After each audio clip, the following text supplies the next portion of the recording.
অন্যায় অনেক করেছ, আর না। এবার তোমাদের খারাপ সময় শুরু। এবার তোমরা শুধু দেখতে থাকো তোমাদের সাথে ঠিক কি কি করি আমি।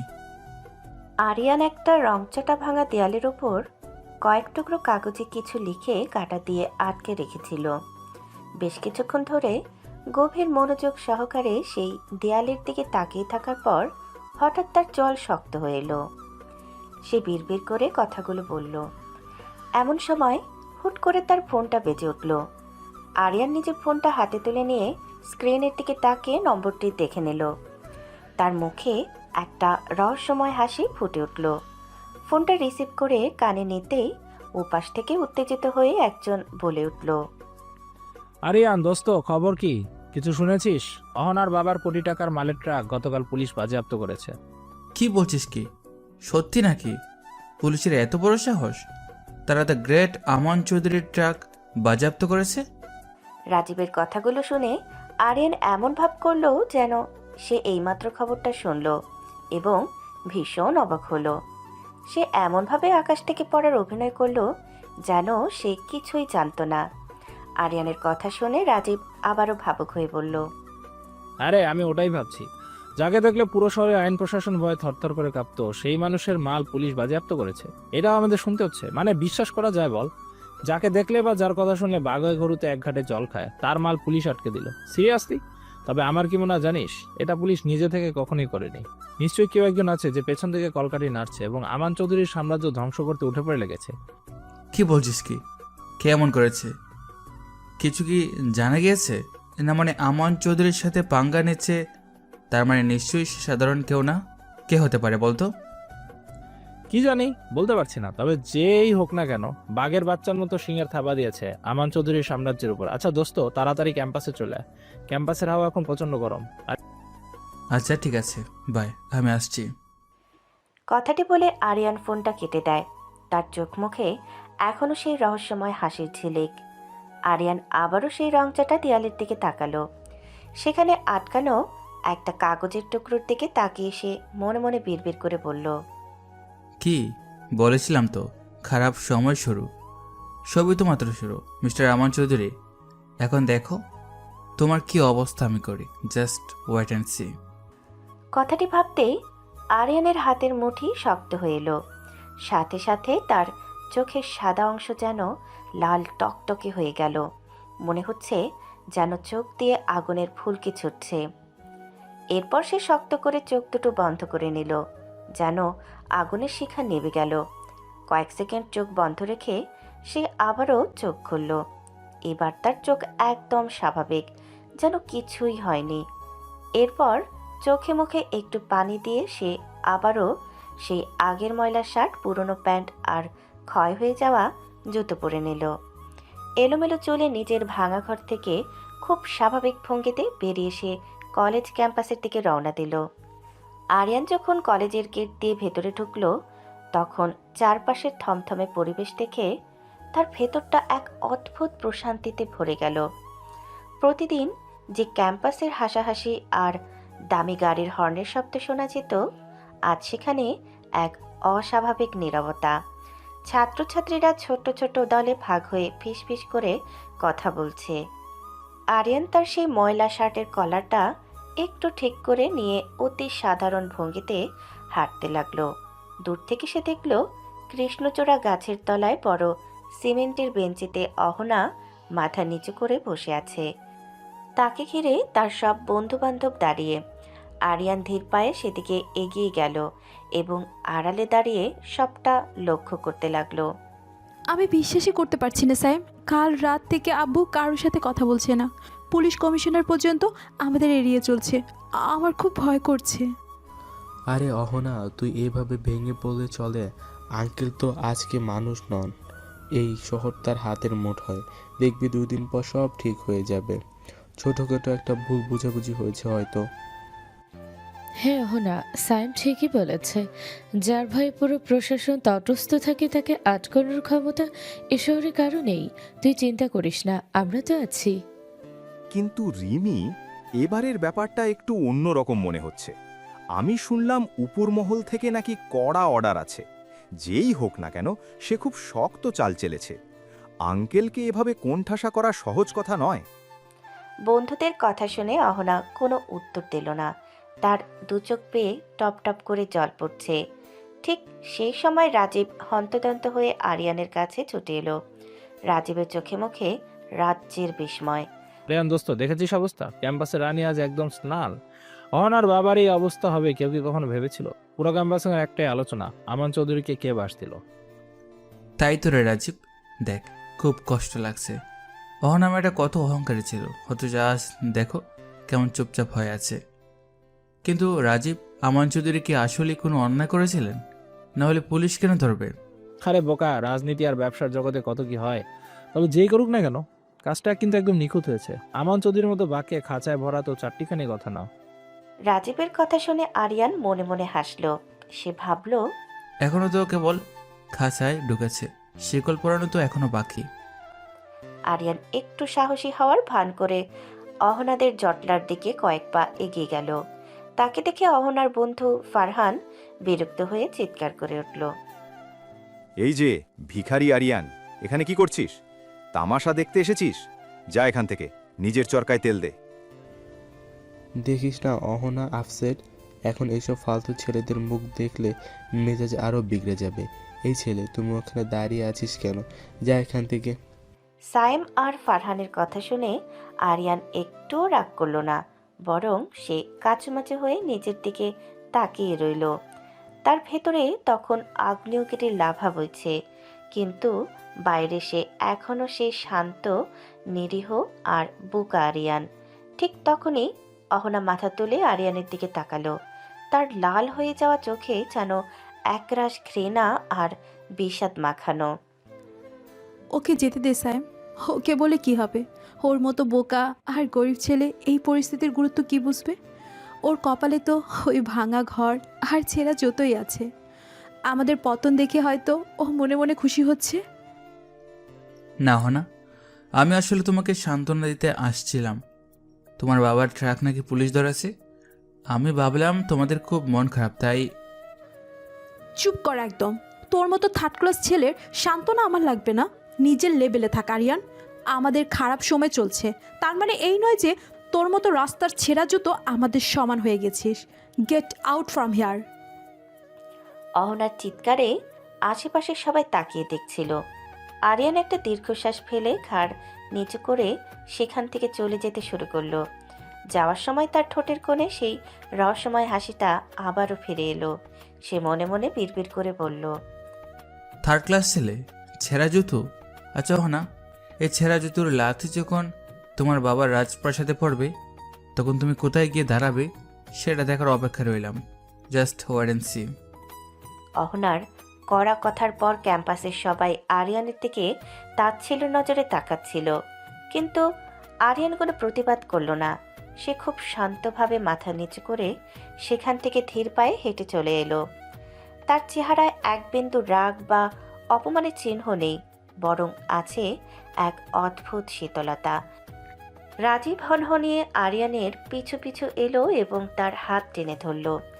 তোকে আমি কতবার বারণ করেছি আরিয়ান ওখানে না যেতে। ভালো লাগলো তো এখন অপমানটা শুনতে? দিনের পর দিন এই অহনা আর ওর চামচারা তোকে সবার সামনে ছোট করে, আর তুই মুখ বুঝে সহ্য করিস? নিজের তো একটা আত্মসম্মান আছে নাকি? আরে ধুর, তুইও যেমন। বাদ দে না ওসব। দেখলেই তো মেয়েটার আজ মন মেজাজ কতটা খারাপ। ওর বাবা এত বড় বিপদে পড়েছে, এই সময়ে একটু আধটু রাগ তো দেখাতেই পারে। ওসব আমি মনে রাখি না। তুই আসলে একটা আস্ত বলদ। তোকে বোঝানো আর দেওয়ালে মাথা কোটা একই কথা। চল ক্যাম্পাস থেকে বেরোই, এখানে থাকলে আমারই মাথা গরম হয়ে যাচ্ছে। আরিয়ান আর রাজীব কলেজের গেট দিয়ে বেরিয়ে রাস্তার উল্টো পাশে আসতেই আরিয়ানের পা দুটো হঠাৎ থেমে গেল। তার দৃষ্টি স্থির হয়ে গেল রাস্তার ওপারে দাঁড়িয়ে থাকা একটি বিলাসবহুল গাড়ির পাশে। সেখানে দাঁড়িয়ে আছেন আমান চৌধুরীর বিজনেস পার্টনার রতন ঘোষ। মানুষটাকে দেখলেই বোঝা যাচ্ছে তিনি খুব অস্থির। আরে এটা তো রতন ঘোষ, আমার চৌধুরীর ডান হাত। ও এখানে এই অবস্থায় কেন? রতন ঘোষ বারবার ঘাড় ঘুরিয়ে চারপাশ দেখছেন। তিনি পকেট থেকে একটা ছোট্ট ডায়েরি বের করে তাতে কি যেন একটা আঁকিবুকি করছেন, আবার পরক্ষণেই সেটা পকেটে পুরে ফেলছেন। তার শরীরী ভাষায় স্পষ্ট যে তিনি সন্দেহজনক কিছু একটা করার চেষ্টা করছেন এবং ভীষণ ভয় আছেন যেন কেউ তাকে দেখে না ফেলে। আরিয়ান একদম স্থির হয়ে দাঁড়ালো। তার চোখ দুটো হঠাৎ শকুনের মতো তীক্ষ্ণ হয়ে উঠল। সে এক পলক না ফেলে রতন ঘোষের প্রতিটি নড়াচড়া পর্যবেক্ষণ করতে লাগলো। কিরে আবার কি হলো? ওদিকে ওভাবে কি দেখছিস? চল না। রাজীব, তুই একটু দাঁড়াতো। ওই দেখ রতন ঘোষ, আমান চৌধুরীর পার্টনার। লোকটার হাবভাব দেখে কি বুঝতে পারছিস? ওরে বাবা, রতন ঘোষ তো দেখি রীতিমতো কাঁপছে। ওনার মতো বড় বিজনেসম্যান রাস্তায় দাঁড়িয়ে ওভাবে চোরের মতো এদিক ওদিক তাকাচ্ছে কেন? আরিয়ান কোনো জবাব দিল না। সে মনে মনে পুরো বিষয়টা মেলানোর চেষ্টা করছে। আমান চৌধুরীর পতন যখন শুরু হয়েছে তখন তার সবচেয়ে বিশ্বস্ত পার্টনার এভাবে গোপন ডায়েরিতে কি নোট করছে। হঠাৎ আরিয়ানের মাথায় বিদ্যুতের মতো একটা বুদ্ধি খেলে গেল। সে বুঝতে পারল ঘরের শত্রু বিভীষণ এখন নিজের আখের গোছাতে ব্যস্ত। আমান চৌধুরীকে শেষ করার জন্য এর চেয়ে বড় অস্ত্র আর হতে পারে না। সাপ যখন গর্ত থেকে বের হয় তখন তাকে মারার জন্য লাঠি লাগে না, সে নিজে নিজের বিষে নীল হয়। আরিয়ানের ঠোঁটের কোণে এবার এক চিলতে রহস্যের হাসির রেখা ফুটে উঠল। সেই হাসিটা এতটাই শীতল ছিল যে পাশে দাঁড়িয়ে থাকা রাজীবও যেন একটু শিউরে উঠল। আরিয়ান এবার স্বাভাবিক ভঙ্গিতে হাঁটা শুরু করলো। চল রাজীব, আজ আর কলেজে না, সামনে একটা বড় খেলা শুরু হতে যাচ্ছে, তার প্রস্তুতি নিতে হবে। কিসের খেলা, কিসের প্রস্তুতি? আমি তো তোর কোনো কথাই বুঝতে পারছি না আরিয়ান। সময় হলে সব বুঝবি বন্ধু, এখন শুধু দেখতে থাক তাসের গড় কিভাবে হুড়মুড় করে ভেঙে পড়ে। রাজীবকে রাস্তার মোড়ে বিদায় দিয়ে আরিয়ান দ্রুত পায়ে তার সেই জীর্ণ রংচটা দেয়ালওয়ালা ভাঙা ঘরটির দিকে এগিয়ে গেল। আশেপাশে কেউ তাকে লক্ষ্য করছে কিনা তা একবার তীক্ষ্ণ নজরে দেখে নিল সে। এরপর অতি সাবধানে নিজের সেই পুরনো জীর্ণ ঘরের ভেতরে ঢুকে ভেতর থেকে দরজাটা আটকে দিল। মিনিট কয়েক পার হলো। চারপাশ একদম নিস্তব্ধ। ঠিক তখনই ঘরের দরজাটা আবার খুলে গেল। কিন্তু এবার যে বেরিয়ে এলো তাকে দেখে চেনার কোনো উপায় নেই। মিনিট কয়েক আগের সেই ময়লা শার্ট পরা বোকা ছেলেটি যেন কর্পূরের মতো হাওয়ায় মিলিয়ে গেছে। ঘর থেকে বেরিয়ে এলো এক দীর্ঘদেহী, অত্যন্ত সুদর্শন আর আভিজাত্যে ঘেরা এক যুবক। আরিয়ানের পরনে এখন কয়েক হাজার ডলার মূল্যের নামি দামি বিদেশি ব্র্যান্ডের কালো স্যুট আর পায়ে চকচকে দামি বুট। চোখের ডার্ক সানগ্লাসটি তার চেহারায় এক রহস্যময় গাম্ভীর্য এনে দিয়েছে। তার ফর্সা কবজিতে ঝিকমিক করছে লিমিটেড এডিশনের একটি হিরের রোলেক্স ঘড়ি। এলোমেলো চুলগুলো এখন নিখুঁতভাবে সেট করা। আরিয়ান নিজের হাতের ঘড়িটার দিকে একবার তাকালো। তার চোয়াল শক্ত হয়ে এলো। সময়টা এখন আমার, আমান চৌধুরী। এবার আমি আসছি আমার সিংহাসনটা দুলে মিশিয়ে দিতে। আরিয়ান ঘর থেকে বেরিয়ে আসতে এক বিকট শব্দে চারপাশ কেঁপে উঠল। আকাশের নীল সীমানা ভেদ করে একটা কালো রঙের অত্যাধুনিক হেলিকপ্টার ঠিক তার ঘরের সামনের ফাঁকা জায়গাটার নিচে নেমে এলো। প্রোপেলারের প্রচণ্ড বাতাসে চারপাশের ধুলাবালি উঠতে লাগলো। কিন্তু আরিয়ান স্থির হয়ে দাঁড়িয়ে রইল। সে অন্য কোনো দিকে না তাকিয়ে অত্যন্ত ধীর পায়ে এগিয়ে গেল হেলিকপ্টারের দিকে। হেলিকপ্টারের দরজা খুলে একজন বেরিয়ে এলো। গুড মর্নিং স্যার, আমাদের সব প্রস্তুতি শেষ। আমরা কি এখন হেডকোয়ার্টার দিকে রওনা দিব? হ্যাঁ, রওনা দাও। আর শোনো, রতন ঘোষের উপর নজরদারি আরও বাড়াও। লোকটা আজ রাস্তায় দাঁড়িয়ে যা করছিল তার সব ডিটেলস আমার 1 ঘন্টার মধ্যে চাই। কথাটি বলেই আরিয়ান দ্রুত হেলিকপ্টারে উঠে পড়ল। মুহূর্তের মধ্যেই শব্দ আরও তীব্র হলো এবং হেলিকপ্টারটি ধুলো উড়িয়ে আকাশের বুকে ডানা মেলল। আরিয়ান হেলিকপ্টারের জানালা দিয়ে নিচের শহরটার দিকে তাকিয়ে রইল। তার চোখ মুখে তখন এক পৈশাসিক জয়ের আনন্দ। অহনা, তুমি বলেছিলে না আমি 3rd ক্লাস? রাস্তার ছেঁড়া জুতো আজ এই উপর থেকে তোমার এই বিশাল অট্টালিকাকেও কিন্তু বড্ড ছোট দেখাচ্ছে। Just wait and see. খেলা তো কেবল শুরু হলো। আরিয়ানের হেলিকপ্টারটি শহরের সবচেয়ে উঁচু বিল্ডিংয়ের ছাদে এসে ল্যান্ড করলো। দরজা খোলার সাথে সাথে কয়েক শত বডিগার্ড সারিবদ্ধভাবে দাঁড়িয়ে তাকে রাস্তা করে দিল। আরিয়ান অত্যন্ত গম্ভীর মুখে হেলিকপ্টার থেকে নেমে এলো। সে হাঁটতে হাঁটতে পাশের বডিগার্ডের দিকে হাত বাড়িয়ে দিল। এই সানগ্লাসটা ধরো আর শোনো, বিল্ডিংয়ের চারপাশে সিকিউরিটির জন্য এক চুলো ডিল না হয়। আজ অনেক গুরুত্বপূর্ণ কাজ আছে আমার। জি স্যার, একদম ঠিক আছে, আপনি ভিতরে যান, সব ক্লিয়ার। আরিয়ান দ্রুত পায়ে বিল্ডিংয়ের টপ ফ্লোরে থাকা হাইটেক আইটি রুমে প্রবেশ করলো। রুমে ঢোকার সাথে সাথে তার পার্সোনাল অ্যাসিস্ট্যান্ট সোহেল সামনে এসে দাঁড়ালো। সোহেল, কি অবস্থা? অনেকক্ষণ ধরে কোনো আপডেট পাচ্ছি না। আমান চৌধুরীর বিজনেস এম্পায়ারের শেষ খবর কি? স্যার সব কিছু আন্ডার কন্ট্রোল। আপনি ঠিক যেমনটা চেয়েছিলেন ঠিক তেমনই হচ্ছে। আমান চৌধুরী এখন চারদিক থেকে আটকা পড়েছেন, তার পালানোর কোনো পথ নেই। সোহেল, আমি চাই না সে সামান্যতম সুযোগও পাক। তার শেয়ার মার্কেটের গ্রাফ কি নিচের দিকে নামছে? আর ওই লোভী রতন ঘোষের খবর কি? জি স্যার, রতন ঘোষ ভাবছে সে আমান চৌধুরীকে ধোকা দিয়ে সব টাকা সরিয়ে ফেলছে, কিন্তু সে জানে না যে ওই সব টাকা আসলে আমাদেরই একটা বেনামি অ্যাকাউন্টে জমা হচ্ছে। ওইদিকে আমান চৌধুরীর ব্যাংক অ্যাকাউন্টগুলো আমি ব্লক করে দেওয়ার ব্যবস্থা করেছি। চমৎকার। রতন ঘোষকে ওর কাজ করতে দাও। ও যত বেশি চুরি করবে আমান চৌধুরীর সিংহাসন তত দ্রুত পড়বে। সোহেল, আমাদের পরবর্তী টার্গেট হলো আমান চৌধুরীর মেইন সাপ্লাই চেইন। ওটা বন্ধ হলে সে একদম রাস্তায় এসে দাঁড়াবে। স্যার ওটা করতে গেলে আমাদের একটু রিস্ক নিতে হবে, কারণ ওখানে সরাসরি পুলিশই ঝামেলা হতে পারে। পুলিশ কি আমাদের কথা শুনবে? পুলিশের চিন্তা তোমাকে করতে হবে না সোহেল। প্রশাসন কার পকেটে থাকে সেটা আমান চৌধুরী খুব জলদি টের পাবে। আমি চাই কাল সকালের মধ্যে আমান চৌধুরীর কোম্পানির দেউলিয়া হওয়ার খবর সব নিউজ চ্যানেলে ব্রেকিং নিউজ হিসেবে চলুক। পারবে তো? অবশ্যই স্যার, আমি এখনই টিমকে নির্দেশ দিচ্ছি। কাল সকালেই আমান চৌধুরীর রাজপ্রাসাদে ভূমিকম্প শুরু হবে, আপনি নিশ্চিন্তে থাকতে পারেন। নিশ্চিন্তে আমি তখনই হব সোহেল, যখন অহনা আর তার বাবা আমার পায়ের নিচে এসে ক্ষমা চাইবে। যে ধম্ব নিয়ে তারা আমাকে গরিব বলে অপমান করেছে সেই ধম্ব আমি ধুলোয় মিশিয়ে দেব। এখন শুধু ধ্বংসের দেখার পালাম। Just wait and see. Aryan তার বিশাল অফিস থেকে নিচে নেমে এলো। পার্কিং লটে আগে থেকে কয়েক ডজন কালো রঙের মার্সিডিজ এবং পৃথিবীর নামি দামি সব স্পোর্টস কার স্টার্ট দিয়ে রাখা হয়েছে। আরিয়ানের ব্যক্তিগত গাড়ির সামনে তার বডিগার্ডরা প্রস্তুত হয়ে দাঁড়িয়েছিল। আরিয়ান এসে গাড়িতে বসার সাথে সাথে পুরো কনভয়টি শহরের রাজপথ কাঁপিয়ে বেরিয়ে পড়ল। সোহেল, কনফারেন্সের সব ইনভাইটেশন কার্ড চেক করা হয়েছে তো? শহরের বড় বড় ব্যবসায়ীরা তো সেখানে আসছে, কিন্তু আমি চাই আমান চৌধুরীও যেন সেখানে উপস্থিত থাকে। জি স্যার, সব রেডি। আমান চৌধুরী এখনও জানে না যে এই বিশাল কনফারেন্সের আয়োজক আসলে আপনি।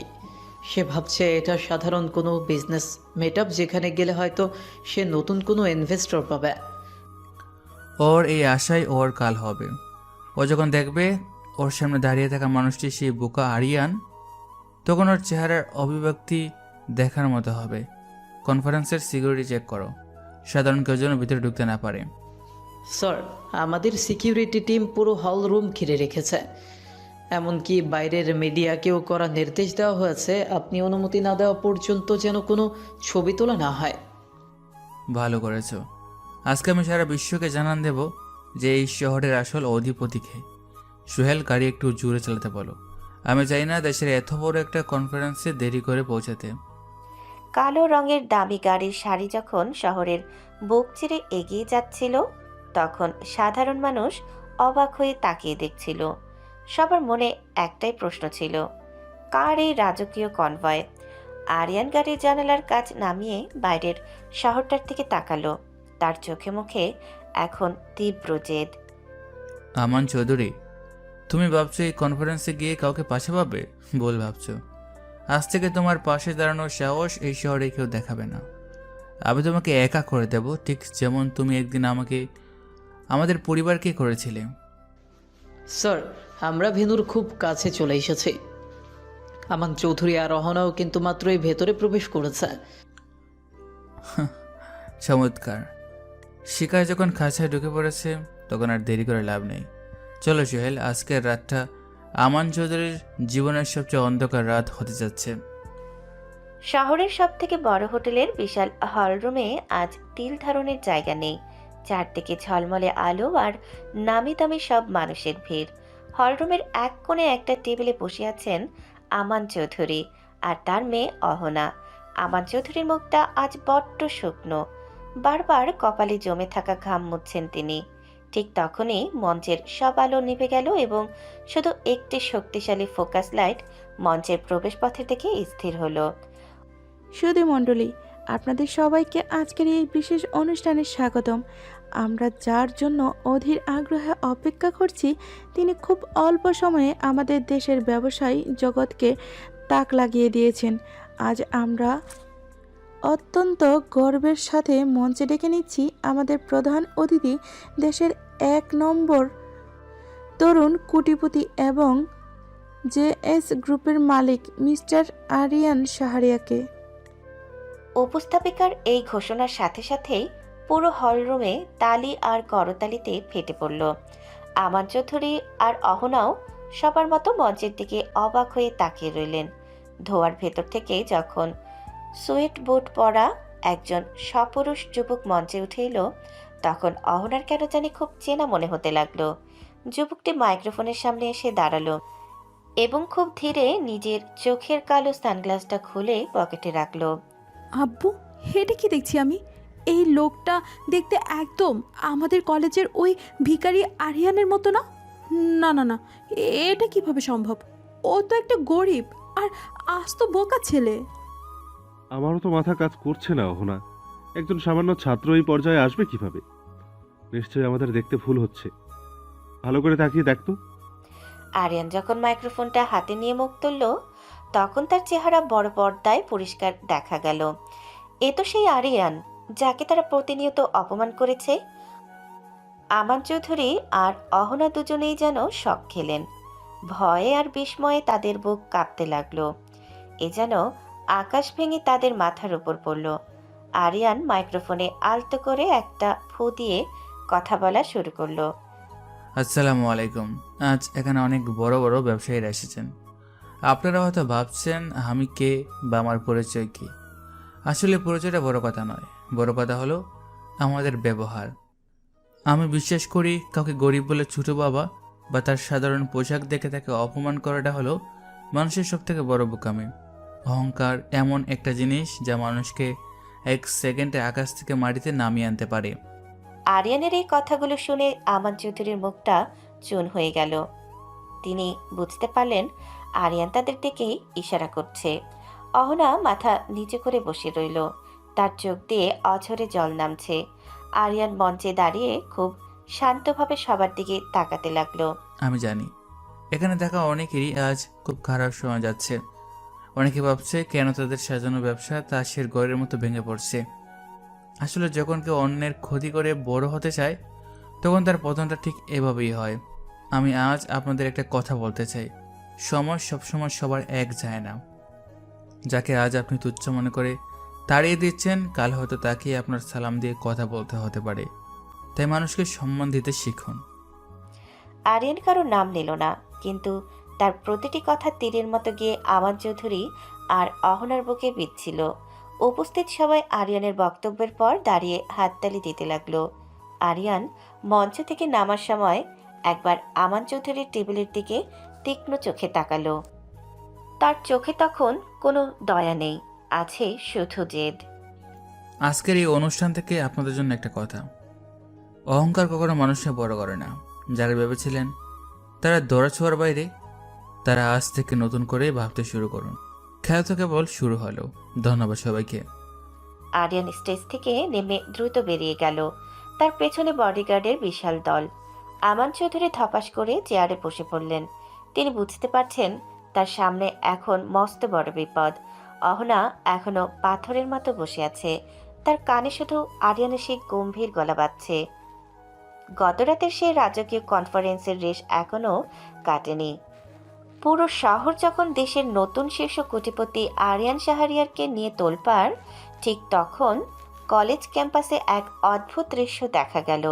কলেজের গেট দিয়ে ধীর পায়ে ভেতরে ঢুকলো সেই আগের আরিয়ান। পরনে সেই পুরনো রংচটা শার্ট, পায়ে ক্ষয়ে যাওয়া জুতো আর উস্কো খুস্কো চুল। তাকে দেখে বোঝার উপায় নেই যে কাল রাতে কয়েক হাজার মানুষের সামনে দাঁড়িয়ে সেই হুঙ্কার দিয়েছিল। আরিয়ান খুব স্বাভাবিক ভঙ্গিতে গিয়ে রাজীবের পাশে দাঁড়ালো। কিরে দোস্ত, কাল রাতে তোকে অনেক ফোন করেছি, একবারও ধরলি না, কোথায় ছিলি? ক্যাম্পাসের অবস্থা তো খুব খারাপ, শুনলাম অহনাদে নাকি সব শেষ হয়ে যাচ্ছে। আরে এই ফোনটা করে ফেলে গিয়েছিলাম রে। আর আমার কথা বাদ দে, আমি তো সাধারণ মানুষ। অহনাদের কি হয়েছে সেটা বল। কাল তো মেয়েটাকে খুব কাঁদতে দেখেছিলাম। আরিয়ান আর রাজীব তখন কথা বলছিল।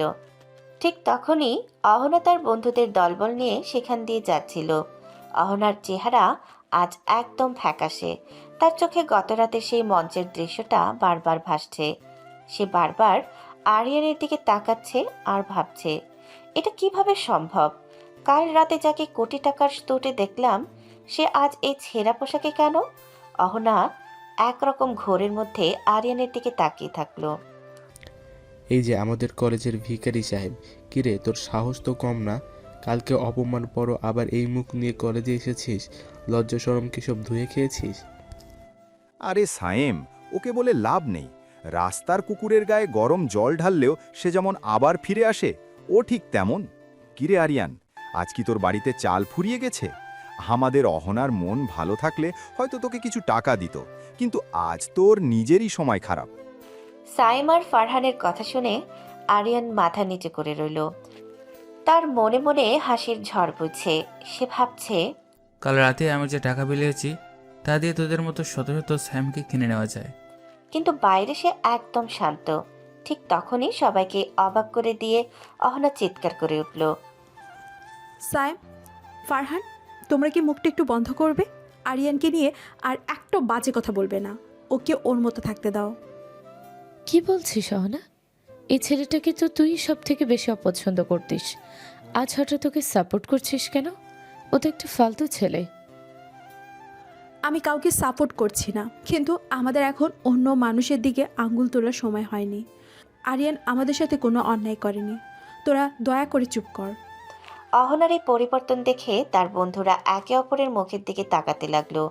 তারা ভাবতেও পারেনি যে অহনা এই গরিব ছেলেটার হয়ে কথা বলবে। সাইম রাগে গজগজ করতে করতে চলে গেল। অহনা একবার আরিয়ানের চোখের দিকে তাকালো। সে আরিয়ানের চোখের ভেতর সেই গত রাতের তীক্ষ্ণ চাউনিটা খোঁজার চেষ্টা করলো, কিন্তু সেখানে দেখলো শুধু একরাশ সরলতা। অহনার মাথা যেন কাজ করছে না। বাহ অহনা, ভয় পেতে শুরু করেছে তাহলে? আমার আসল রূপটা থেকে তোমার ধম্ব কি তাহলে একটু হলেও কমেছে? কিন্তু এই সহজ সরল আরিয়ানকে তো তুমি চিনতে পারোনি। এখন আসল রূপটা হজম করার তোমার জন্য আরও কঠিন হবে। কিরে আরিয়ান, তুই তো দেখি লাকি। অহনা নিজে তোর হয়ে কথা বললো। আজ সূর্য কোন দিকে থেকে উঠেছে বলতো? জানি না রে রাজীব, হয়তো বিপদে পড়লে মানুষের বুদ্ধি একটু খোলে। চল ক্লাসে যাই, স্যার আবার বকবেন। আরিয়ান রাজীবকে নিয়ে ক্লাসের দিকে রওনা দিল। যাওয়ার সময় সে আর চোখে দেখল অহনা এখনও তার যাওয়ার দিকে তাকিয়ে আছে। আরিয়ানের ঠোঁটের কোণে তখন সেই রহস্যময় হাসিটা ফুটে উঠল, যা শুধু সে নিজে ছাড়া আর কেউ দেখতে পেল না। ক্লাসের ভেতর লেকচার চললেও রাজীবের মন আজ একটু স্থির হলো না। সে বারবার আর চোখে পাশে বসে থাকা আরিয়ানের দিকে তাকাচ্ছিল। আরিয়ান খুব নিচু হয়ে খাতায় কি যেন একটা লিখছে। হঠাৎ রাজীবের নজর গেল আরিয়ানের হাতের কবজির দিকে। সেখানে একটা লাল দাগ বসে আছে, ঠিক যেমনটা খুব দামি এবং শক্ত কোনো ঘড়ি অনেকক্ষণ পরে থাকলে হয়। অথচ আরিয়ান তো কোনো ঘড়িই পরে না। কিরে আরিয়ান, তোর হাতে লাল দাগটা কিসের? মনে হচ্ছে খুব দামি কোনো চওড়া ঘড়ি পরেছিলি। তুই কি ঘড়ি পরা শুরু করেছিস নাকি? আরে না তো, ওটা আসলে রাতে ঘুমানোর সময় হাতে কোনোভাবে চাপ লেগেছিল হয়তো। তুইও যেমন সব কিছু গোয়েন্দাগিরি করিস। আরিয়ান কথাটা হেসেই উড়িয়ে দিল, কিন্তু রাজীবের খটকা কাটল না। ক্লাস শেষ করে করিডোর দিয়ে যাওয়ার সময় হঠাৎ একটা খুব দামি এবং রাজকীয় সুগন্ধি রাজীবের নাকে এলো। সে খেয়াল করলো সুগন্ধিটা আরিয়ানের শরীর থেকেই আসছে। রাজীব থমকে দাঁড়িয়ে আরিয়ানের পথ আগলে ধরল। দাঁড়া আরিয়ান, সত্যি করে বলতো তুই কোন বডি স্প্রে মাখিস? এই সেন্টের ঘ্রাণ তো একদম বিদেশি দামি পারফিউমের মতো। এই মাখার টাকা তুই কই পেলি? আর তোর শরীরে গন্ধ তো প্রতিদিন এমন থাকে না। কি যে বলিস না, ওই যে মোড়ের দোকান থেকে 10 টাকার একটা স্যাম্পল কিনেছিলাম। দোকানে বলেছিল এটা নাকি খুব ভালো সেন্ট। তুই দেখি আমার শরীরে গন্ধ শুকু পাগল হয়ে যাবে। চল তো ক্যান্টিনে যাই। তুই আমাকে বোকা ভাবিস না আরিয়ান। আর একটা অদ্ভুত জিনিস খেয়াল করেছিস? অহনা আজ তোকে দেখে কেমন যেন কুকড়ে যাচ্ছিল। কাল রাত পর্যন্ত যে মেয়েটা তোকে দেখলে থুতু দিত, আর সে তোকে সাপোর্ট করছে। এটা কি স্বাভাবিক? তুই কাল রাতে ঠিক কোথায় ছিলি? রাজীব, তুই আজ হুতাই কেন আমাকে নিয়ে পড়ে আছিস বলতো? অহনা হয়তো তার বাবার বিপদের কারণে মানুষ হতে শুরু করেছে, আর আমি কাল সারা রাত বাড়িতে ছিলাম, পড়াশোনা করেছি। তুই বিশ্বাস না করলে আমার কিছু করার নেই। ঠিক সেই সময় আরিয়ানের পকেটে থাকা ফোনটা সাইলেন্ট মোডে থাকা সত্ত্বেও জোরে ভাইব্রেট করে উঠল। আরিয়ান খুব দ্রুত পকেটে হাত দিয়ে সেটা চেপে ধরল, কিন্তু রাজীব স্পষ্ট দেখল আরিয়ানের পকেটে একটা নয় দুটো ফোন আছে। একটা তার পুরনো ভাঙা ফোন, আর অন্যটা বেশ বড় এবং দামি কোনো ফোনের আকার দিচ্ছে। তোর পকেটে ওটা কিসের ফোন আরিয়ান? একটা ফোন তো তোর হাতেই আছে, পকেটে ওটা কি দেখি তো। রাজীব, সব বিষয়ে নাক গলানো ভালো না। ওটা একটা পাওয়ার ব্যাংক, ফোন না। আমার ফোনের ব্যাটারি নষ্ট, তাই ওটার সাথে রাখি। তুই কি আমাকে জেরা করছিস? আরিয়ানের গলার স্বর হঠাৎ এতটাই গম্ভীর আর ভারী হয়ে গেল যে রাজীব এক মুহূর্তের জন্য ভয় পেয়ে গেল। এই কণ্ঠস্বর যেন সেই সাধারণ আরিয়ানের নয়, বরং কোনো এক হুকুমদাতার। আরিয়ান বুঝতে পারলেও সে একটু বেশি রিয়্যাক্ট করে ফেলেছে, তাই সাথে সাথে সুর নরম করে নিল।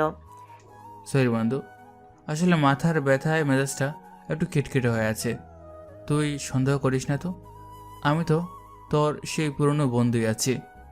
না আরিয়ান, তুই পাল্টে গেছিস। তোর হাঁটা চলা সবকিছুতে কেমন যেন একটা রাজকীয় ভাব চলে এসেছে। তুই লুকোচুরি করছিস ঠিকই, কিন্তু মনে রাখিস আমি তোর বন্ধু। কোনো বিপদে বলে অন্তত আমাকে বলিস। আরিয়ান কোনো উত্তর না দিয়ে সামনের দিকে হাঁটতে শুরু করলো। রাজীবের পেছনে দাঁড়িয়ে তার বন্ধুর দিকে তাকিয়ে রইল। সে দেখল আরিয়ান এখন আর আগের মতো কুঁজো হয়ে হাঁটছে না, বরং তার বুক টান টান এবং হাঁটার মধ্যে একটা আলাদা তেজ আছে। রাজীবের মনে এক অদ্ভুত সন্দেহ দানা বাঁধল। আরিয়ান আসলে কে? এই প্রশ্নের উত্তর খোঁজা এখন রাজীবের কাছে নেশার মতো হয়ে দাঁড়ালো। রাজীবকে আর বেশি দিন ধোঁকা দেওয়া যাবে না। ও খুব তাড়াতাড়ি সব কিছু ধরে ফেলেছে। আমাকে আরও সতর্ক হতে হবে, নাহলে আমান চৌধুরীকে শেষ করার আগেই সব জানাজানি হয়ে যাবে। আরিয়ান বুঝতে পারল রাজীবের সন্দেহ দিন দিন বাড়ছে। সে হাসি মুখে রাজীবের কাঁধে হাত রাখল এবং খুব স্বাভাবিকভাবে কথা বলে তার মন ভোলানোর চেষ্টা করতে লাগলো। রাজীবও আরিয়ানের হাসি খুশি ভাব দেখে নিজের সন্দেহটা কিছুটা চেপে রাখল।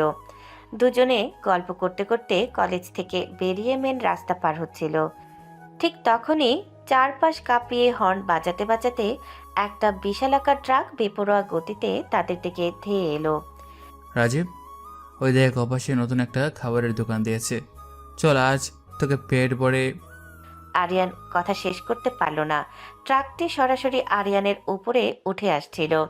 আরিয়ান অন্যমনস্ক ছিল, কিন্তু রাজীবের নজর এড়ায়নি। রাজীব এক মুহূর্ত সময় নষ্ট না করে নিজের জীবনের ঝুঁকি নিয়ে আরিয়ানকে সজোরে একটা ধাক্কা দিয়ে রাস্তার পাশে সরিয়ে দিল। কিন্তু রাজীব নিজে সরার সময় পেল না। ট্রাকের এক পাশে প্রচণ্ড ধাক্কা লেগে রাজীব ছিটকে রাস্তার উপরে গিয়ে পড়ল। তার মাথাটা ডিভাইডারের কোনায় লেগে ফেটে রক্ত বের হতে শুরু করলো। রাজীব বন্ধু, কি করলি এটা তুই? আরিয়ান পাগলের মতো দৌড়ে গিয়ে রাস্তার উপরে পড়ে থাকা রাজীবের মাথাটা নিজের কোলে তুলে নিল। রাজীবের মাথা দিয়ে অঝরে রক্ত পড়ছে। তার সাদা শার্টটা মুহূর্তেই লাল হয়ে গেল। রাজীব আধো আধো চোখে আরিয়ানের দিকে তাকালো। সে কাঁপা কাঁপা হাতটা আরিয়ানের মুখের দিকে তোলার চেষ্টা করলো, যেন কিছু একটা বলতে চাইলো, কিন্তু হাতটা মাঝপথেই ঠাস করে মাটিতে পড়ে গেল এবং রাজীবের চোখ দুটো ধীরে ধীরে বন্ধ হয়ে এলো। রাজীব, চোখ খুল। এই রাজীব, আমার দিকে তাকা। তোর কিচ্ছু হবে না, আমি তোকে কিচ্ছু হতে দেব না। রাজীব! আরিয়ান আর এক সেকেন্ডও দেরি করলো না। সে তার পকেট থেকে সেই গোপন দামি ফোনটা বের করে সরাসরি একটা বিশেষ নম্বরে কল দিল। তার কণ্ঠস্বর তখন বজ্রের মতো গম্ভীর এবং আতঙ্কিত। ফোনের ওপাশ থেকে উত্তর আসতেই আরিয়ান গর্জে উঠল। এখন এই লোকেশন ট্র্যাক করে অ্যাম্বুলেন্স পাঠাও। আমার হাতে সময় নেই, জাস্ট 1 মিনিটের মধ্যে আমি এখানে সব কিছু চাই, কুইক। আরিয়ানের ফোন রাখার ঠিক কয়েক সেকেন্ডের মাথায় চারপাশ থেকে সাইরেনের শব্দ শোনা গেল। সাধারণ কোনো গাড়ি নয়, মুহূর্তের মধ্যে কয়েকটা কালো রঙের এইচডি আর একটি অত্যাধুনিক দামি অ্যাম্বুলেন্স এসে পুরো রাস্তাটা ঘিরে ফেলল। ডজন ডজন কালো পোশাক পরা বডিগার্ড গাড়ি থেকে নেমে সাধারণ মানুষকে সরিয়ে দিল এবং আরিয়ানের চারপাশে একটা নিরাপত্তা দেয়াল তৈরি করলো। আরিয়ান কোনো দিকে না তাকিয়ে রাজীবকে পাজাকোলা করে তুলে নিল। রাজীব, বন্ধুর কথা বল, আমি তোকে মরতে দেব না। তুই আমার জন্য জীবন দিতে গেলি কেন রে পাগল? ডাক্তার, জলদি অক্সিজেন দিন। আরিয়ান রাজীবকে নিয়ে সেই দামি অ্যাম্বুলেন্সের ভেতরে উঠে পড়ল। ভেতরে সব আধুনিক চিকিৎসার যন্ত্রপাতি তৈরি ছিল। আরিয়ান রাজীবের নিথর হাতটা নিজের হাতের মুঠোয় শক্ত করে ধরে রাখল। তার চোখে তখন জল, কিন্তু চোয়াল রাগে শক্ত হয়ে আছে। অ্যাম্বুলেন্সটি তীব্র গতিতে হাসপাতালের দিকে ছুটে চলল। সোহেল, যে ট্রাকটা ধাক্কা দিয়েছে তার মালিক আর ড্রাইভারকে যেন আজ রাতের মধ্যে আমার সামনে জীবন্ত হাজির করা হয়। আর রাজীবের চিকিৎসার জন্য দেশের সেরা ডাক্তারকে রাখো। যদি ওর কিছু হয় তবে এই শহর আমি চালিয়ে দেব। অ্যাম্বুলেন্সের ভেতরে আরিয়ান বারবার রাজীবকে ডাকতে লাগলো।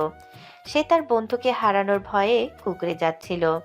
আরিয়ানের এই রূপ দেখে আশেপাশে থাকা ডাক্তাররাও ভয় পেয়ে গেলেন। তারা বুঝতে পারলেন আজ এই সাধারণ ছেলেটির আড়ালে থাকা রাজা তার প্রিয় বন্ধুর জন্য যে কোনো ধ্বংসলীলা চালাতে পারে। রাজীবকে হাসপাতালের আইসিইউতে মানুষের টানাটানির মধ্যে রেখে আরিয়ান এক মুহূর্তের জন্য স্থির থাকতে পারেনি। তার নির্দেশে শহরের প্রতিটি প্রবেশপথ সিল করে দেওয়া হয়। মাত্র 24 ঘন্টার ব্যবধানে সোহেল খবর পাঠায় যে এই ঘাতক ট্রাক এবং তার ড্রাইভারকে তারা ট্রেস করতে পেরেছে। আরিয়ান সরাসরি শহরের উপকণ্ঠে একটি পরিত্যক্ত গোডাউনে এসে উপস্থিত হয়। সেখানে চারদিকে ঘুটঘুটে অন্ধকার, শুধু মাঝখানে একটি টিমটিমে আলোর নিচে হাত পা বাঁধা অবস্থায় বসেছিল ট্রাক ড্রাইভার কুদ্দুস। সোহেল, ওর চোখের কাপড়টা খুলে দাও। আমি চাই ও স্পষ্ট দেখুক কার ওপর ও ট্রাক তুলে দেওয়ার দুঃসাহস দেখিয়েছিল। কুদ্দুস, আবার চোখ খুল, ভালো করে আমার দিকে তাকাও। আমাকে মাফ করে দিন হুজুর, আমি জানতাম না আপনি এত বড় কেউ। আমাকে শুধু বলা হয়েছিল একটা ছেলেকে দুনিয়া থেকে সরিয়ে দিতে। আমি সেফ টাকার লোভে এই কাজ করেছি। আমি আপনার কোনো ক্ষতি চাইনি স্যার। মাপ চাওয়ার সময় পার হয়ে গেছে কুদ্দুস। তোমার 1 মিনিটের মধ্যে সত্যিটা বলতে হবে। বলো, আমান চৌধুরী তোমাকে কত টাকা দিয়েছে, নাকি রতন ঘোষ তোমাকে এই বুদ্ধি দিয়েছে? যদি সত্যি না বলো তবে এই মুহূর্তেই তোমার আঙ্গুলগুলো একটা একটা করে কেটে ফেলা হবে। আমি কিন্তু দ্বিতীয়বার জিজ্ঞেস করবো না। না স্যার, আমান চৌধুরী বা রতন ঘোষ আমাকে পাঠায়নি।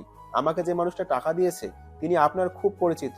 উনি বলেছিলেন আপনি ওনার পথের কাঁটা হয়ে দাঁড়িয়েছেন। উনি আর কেউ নন স্যার, উনি হলেন মিস্টার রহমান, আপনার বন্ধু রাজীবের বাবা। নামটা শোনার সাথে সাথে আরিয়ান যেন বোবা হয়ে গেল। তার মনে হলো পায়ের তলা থেকে মাটি সরে যাচ্ছে।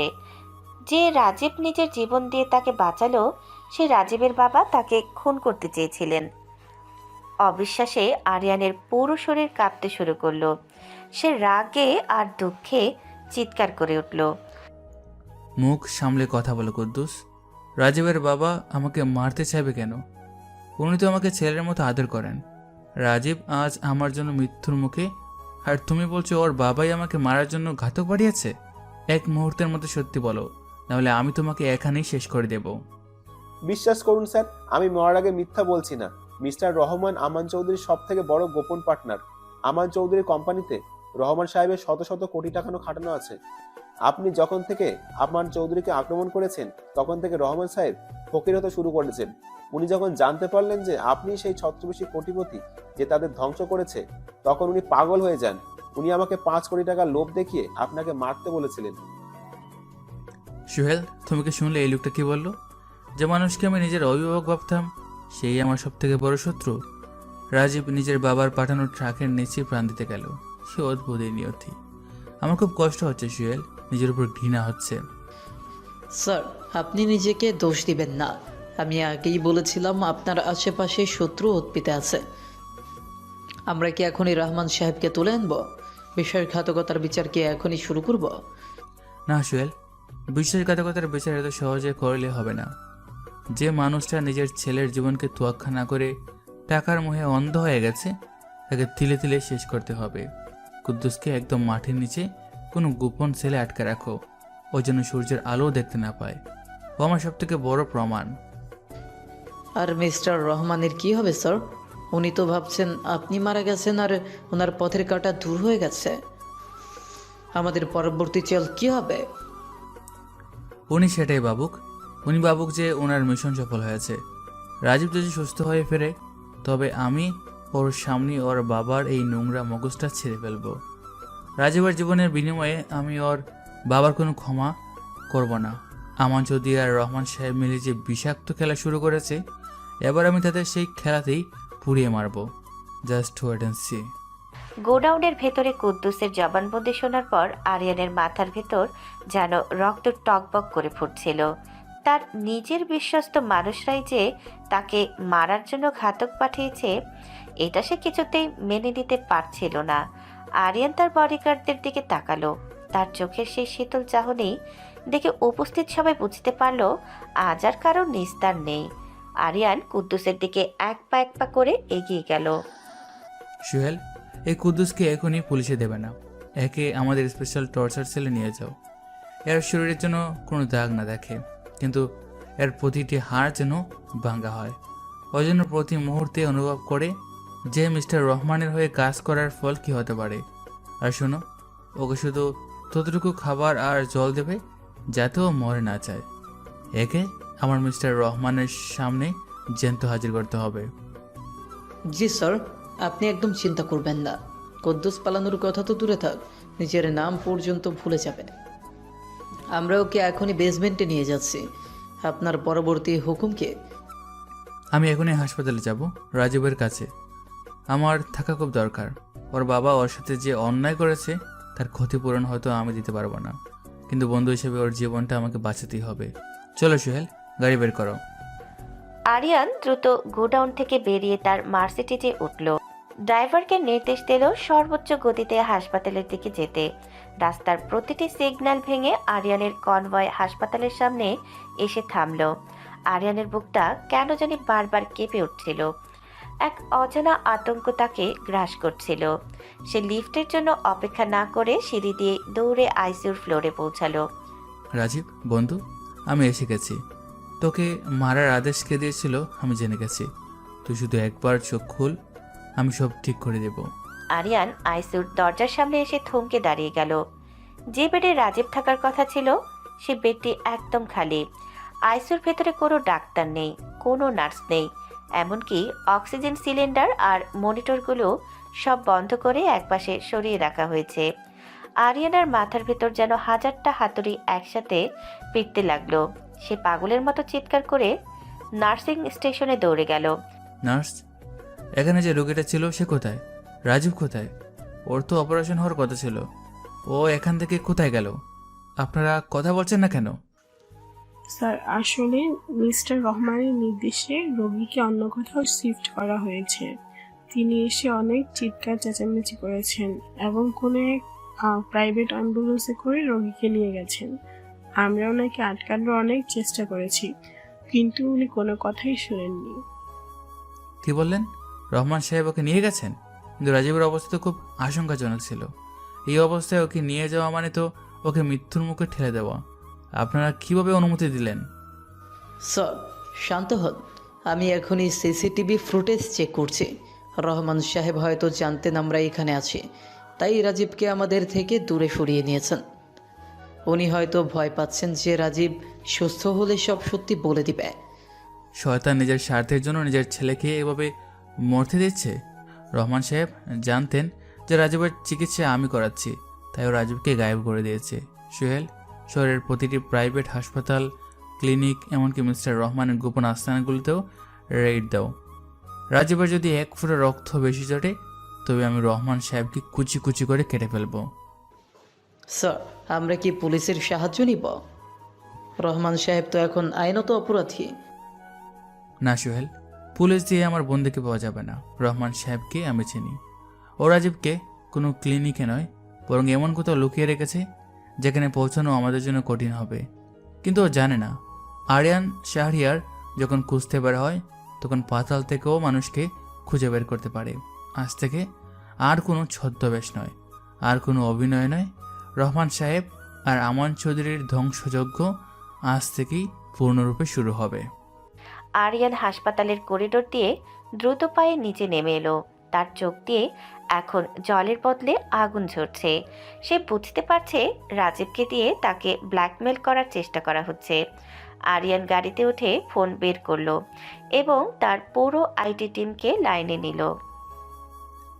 শুনো সবাই, মিস্টার রহমানের লাস্ট 3 ঘন্টার লোকেশন আর কল রেকর্ড আমার 1 মিনিটের মধ্যে চাই। ও রাজীবকে যেখানেই নিয়ে যাক না কেন, আমি তোকে খুঁজে বের করবই।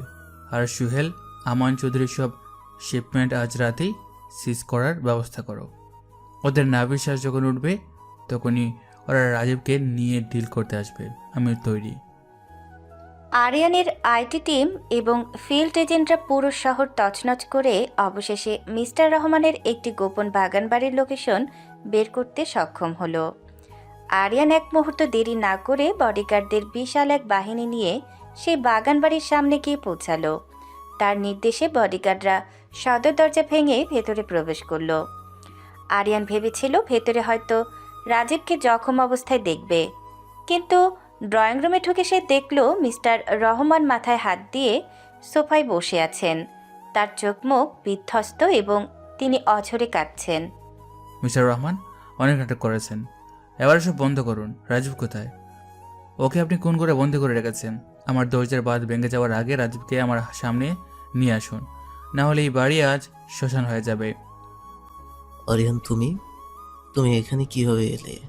আর রাজীবের কথা আমাকে কেন জিজ্ঞেস করছো? ও তো হাসপাতালেই ছিল।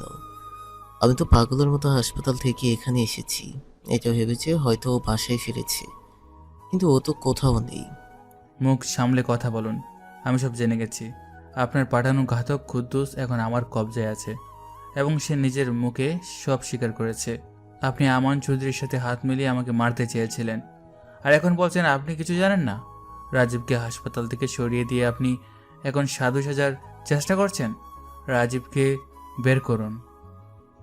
আরিয়ান বাবা, আমাকে ক্ষমা করে দাও। আমি স্বীকার করছি টাকার নেশায় আমি অন্ধ হয়ে গিয়েছিলাম। আমার চৌধুরী আমাকে বুঝিয়েছিল যে তুমি আমার ব্যবসার সব পথ বন্ধ করে দিচ্ছ, তাই তোমাকে সরিয়ে দেওয়া ছাড়া আমার আর কোনো উপায় ছিল না। আমি তোমার ক্ষতি করতে চেয়েছিলাম, এটা সত্যি, কিন্তু খোদার কসম আরিয়ান, আমি রাজীবকে হাসপাতাল থেকে সরাইনি। ও আমার নিজের সন্তান, নিজের কলেজার টুকরো। আমি কি এতটা পাষাণ যে নিজের ছেলেকে মৃত্যুর মুখে ফেলে গায়েব করে দেব? মিস্টার রহমান আরিয়ানের পা জড়িয়ে ধরে শিশুর মতো কাঁদতে শুরু করলেন। তার গলার স্বর আর চোখের জল দেখে আরিয়ান এক মুহূর্তের জন্য থমকে গেল। এই কান্নার মধ্যে কোনো অভিনয় ছিল না, ছিল এক হারানো বাবার হাহাকার। আরিয়ান মিস্টার রহমানের হাত থেকে নিজের পা ছাড়িয়ে নিয়ে কয়েক পা পিছিয়ে গেল। সে নিজের মনেই ভাবতে লাগলো, একজন বাবা যত বড় অপরাধী হোক না কেন, নিজের সন্তানকে কেন মৃত্যুর মুখে ঠেলে দেবেন? আপনি যদি রাজীবকে না সরিয়ে থাকেন, তবে হাসপাতালের নার্স কেন বলল আপনি এসে রাজীবকে নিয়ে গেছেন? সিসিটিভি ফুটেজে তো আপনার মতো মানুষকে দেখা গেছে। আপনি কি আমাকে আবারও কোনো নতুন ফাঁদে ফেলার চেষ্টা করছেন মিস্টার রহমান? সত্যিটা বলুন। না আরিয়ান, কেউ একজন আমার ছদ্মবেশ ধরে এই কাজ করেছে। আমি তো মাত্র আধা ঘন্টা আগে খবর পেয়েছি যে রাজীব হাসপাতালে নেই। আমি নিজেই রাজীবকে হন্য হয়ে খুঁজছি। বিশ্বাস করো আরিয়ান, আমি তোমাকে মারতে চেয়েছিলাম ঠিকই, কিন্তু রাজীবকে ছাড়া আমি অচল। আমার একমাত্র ছেলেকে আমি নিজ হাতে মারতে পারি না। তুমি আমাকে পুলিশে দাও, জেলের হাত খাও, কিন্তু দয়া করে আমার রাজীবকে খুঁজে দাও। তার মানে কেউ একজন আমাদের দুজনের সাথেই ডাবল গেম খেলছে। মিস্টার রহমান, আপনি যখন আমাকে মারার ষড়যন্ত্র করছিলেন, তখন আড়ালে থাকা অন্য কেউ আপনার এই শত্রুতার সুযোগ নিয়েছে। সে আপনার রূপ ধরে রাজীবকে সরিয়ে দিয়েছে, যাতে সব দোষ আপনার উপর আসে। সোহেল, রহমান সাহেবের কথাগুলো ভালো করে শোনো। যদি উনি মিথ্যা বলে থাকে, তবে উনার কপালে চরম দুঃখ আছে, কিন্তু যদি সত্যি হয় তবে রাজীব এখন অনেক বড় বিপদে। স্যার, মিস্টার রহমানের কথা যদি সত্যি হয়, তবে আমান চৌধুরী কি এই কাজ করতে পারেন? উনি হয়তো রহমান সাহেবকেও বিপদে ফেলার জন্য এই চাল চলেছেন। রাজীবকে নিখোঁজ করে উনি এখন হয়তো আপনাদের দুজনকে মুখোমুখি দাঁড় করিয়ে মারামারি লাগাতে চাইছেন। আমান চৌধুরী অনেক দ্রুত লোক, জানতো আমি যদি জানতে পারি রহমান সাহেব ঘাতক পাঠিয়েছেন, তবে আমি ওনার পেছনে লাগবো।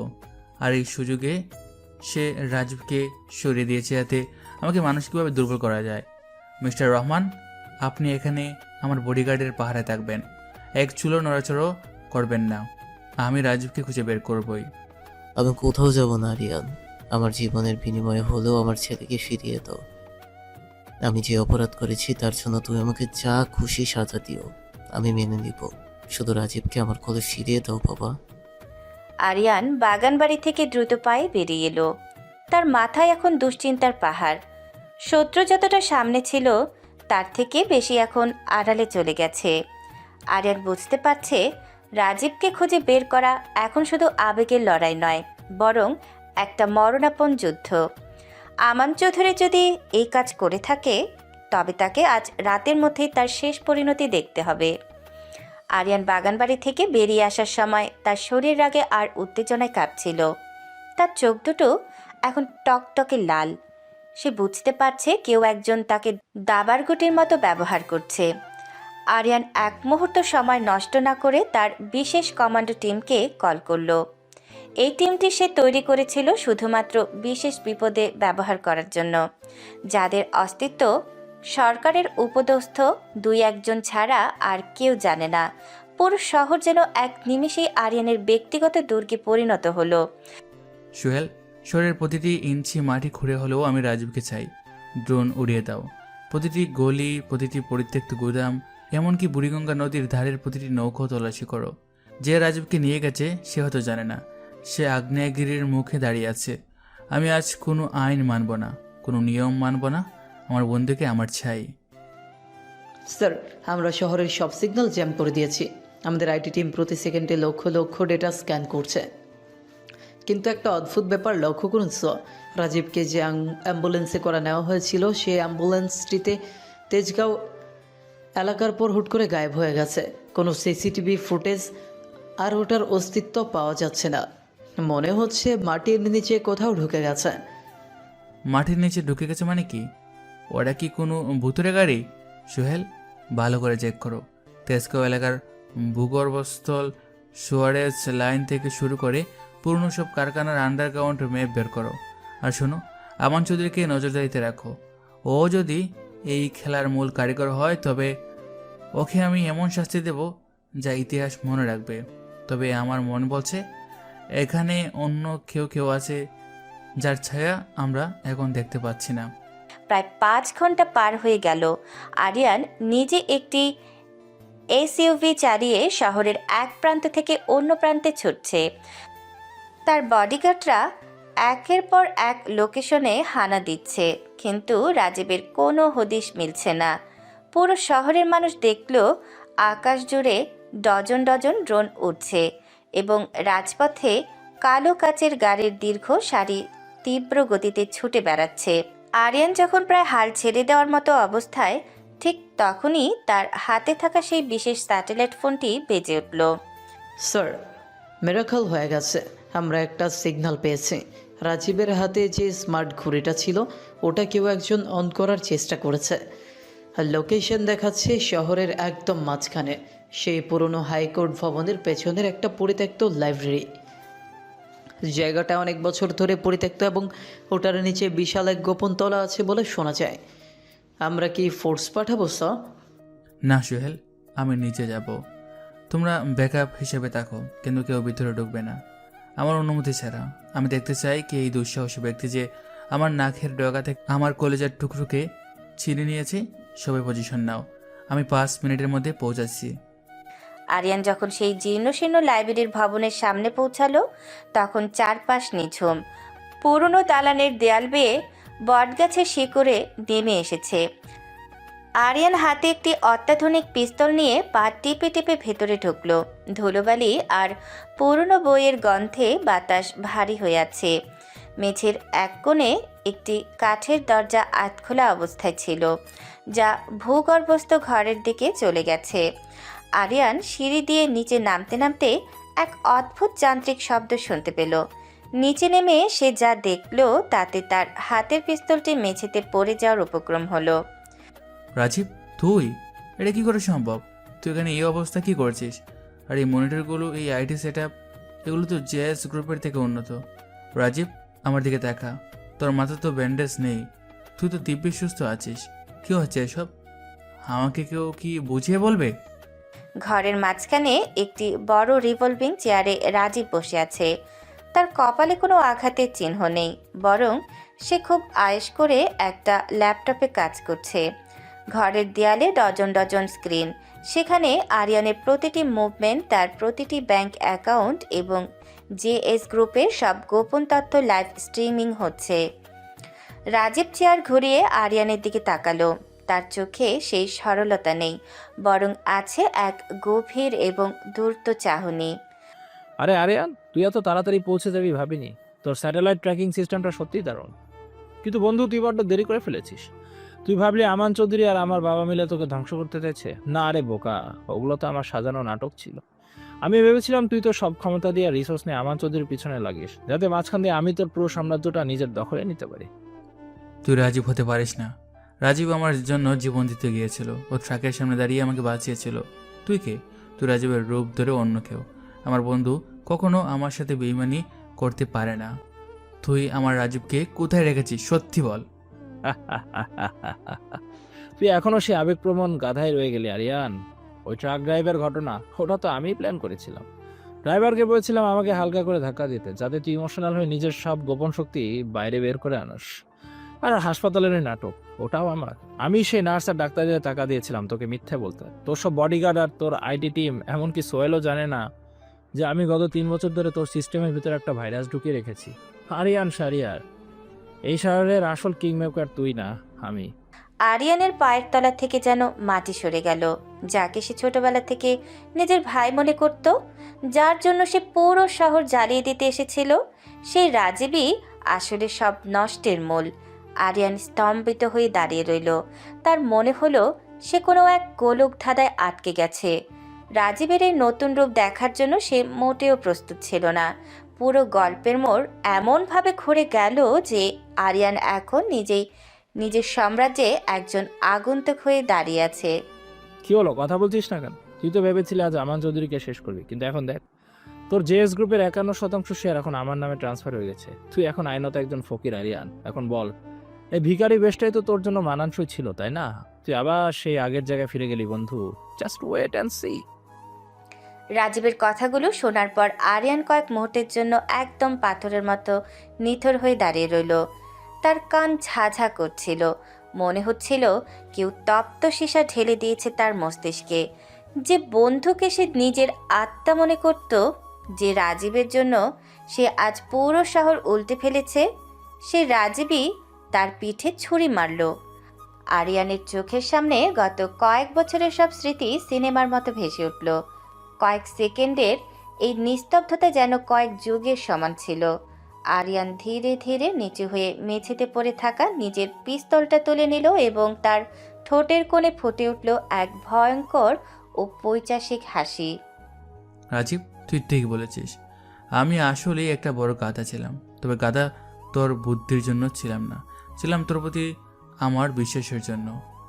তুই ভেবেছিস একটা মেলওয়ার আর কিছু ফেক ট্রানজাকশন দিয়ে তুই আরিয়ান শাহরিয়ারের সাম্রাজ্য দখল করে নিবি? তুইও তো কিং মেকার হতে চেয়েছিলি, কিন্তু ভুলে গেছিস যে এই সাম্রাজ্যের রাজা আমি নিজে, আর রাজারা কখনো হারতে শেখেনি। এখনো দম্ভ দেখাচ্ছিস আরিয়ান? তাকিয়ে দেখ এই স্ক্রিনগুলোর দিকে। তোর সব মেইন সার্ভার এখন আমার কন্ট্রোলে। তোর বডিগার্ডদের হেডসেট এখন আমার কমান্ড যাচ্ছে। তুই এখানে একলা, নিরস্ত্র আর ক্ষমতাহীন। তুই এখন চাইলে ওই ঘর থেকে জ্যান্ত বেরোতে পারবি না। খেলা শেষ বন্ধু, এবার হার স্বীকার করে নে। খেলা তো কেবল শুরু হলো রে রাজীব। তুই যে ভাইরাসটা আমার সিস্টেমে ঢুকিয়েছিলি, ওটা আমি 3 মাস আগেই ডিটেক্ট করেছিলাম। আমি শুধু দেখতে চেয়েছিলাম এই ভাইরাসের সোর্সটা কোথায়। আমি জানতাম আমান চৌধুরী বা রহমত সাহেবের মতো বলদদের মাথায় এত বুদ্ধি নেই। আমি তোকে সুযোগ দিয়েছিলাম রাজীব, ভেবেছিলাম তুই হয়তো শেষ মুহূর্তে হলেও ফিরে আসবি, কিন্তু তুই আজ প্রমাণ করলি যে তুই শুধু বিশ্বাসঘাতকই না, তুই একটা আস্ত মূর্খ। আরিয়ান পকেট থেকে একটা ছোট্ট রিমোট বের করে একটা বোতাম টিপল। সাথে সাথে ঘরের ডজন ডজন মনিটর একসাথে লাল হয়ে উঠল এবং বিকট শব্দে অ্যালার্ম বাজতে শুরু করলো। রাজীব পাগলের মতো কিবোর্ডে আঙুল চালাতে লাগলো, কিন্তু তার ল্যাপটপ পুরোপুরি হ্যাং হয়ে গেল। স্ক্রিনে বড় বড় অক্ষরে লেখা উঠল এক্সেস ডিনাইড। রাজীবের চেহারায় এখন ভয়ের ছাপ স্পষ্ট। সে অবিশ্বাসে আরিয়ানের দিকে তাকালো। তুই যে 51% শেয়ারের কথা বলছিলি, ওগুলো জেস গ্রুপের অরিজিনাল শেয়ার নয়। ওগুলো ছিল একটা ড্যামি কোম্পানির স্ক্র্যাপ পেপার, যা আমি তোকে গালানোর জন্য ঠুপ হিসেবে ব্যবহার করেছিলাম। তুই যখন আমার সিস্টেম হ্যাক করার চেষ্টা করছিলি, তখন আসলে তুই তোর নিজের সব গোপন অ্যাকাউন্টের তথ্য আমার সার্ভারে আপলোড করে দিচ্ছিলি। এখন মিস্টার রহমান আর আমান চৌধুরীর সব কালো টাকা আমার জিম্মায়। তুই এখন শুধু ফকির না, তুই এখন ইন্টারপোলের মোস্ট ওয়ান্টেড লিস্টে আছিস। না, এটা হতে পারে না। তুই এত নিখুঁতভাবে সব প্ল্যান করছিস। আমি তোকে সারাক্ষণ চোখে চোখে রেখেছিলাম। তুই তো সবসময় সেই ছেঁড়া জামা পরে কলেজে ঘুরতিস। তুই সময় পেলি কোথায়? ওই ছেঁড়া জামাটা ছিল আমার ঢাল, যাতে তোদের মতো শকুনরা আমাকে বুঝতে না পারে। তুই আমার সাথে বিশ্বাসঘাতকতা করেছিস রাজীব। তুই আমার বিশ্বাসের অমর্যাদা করেছিস।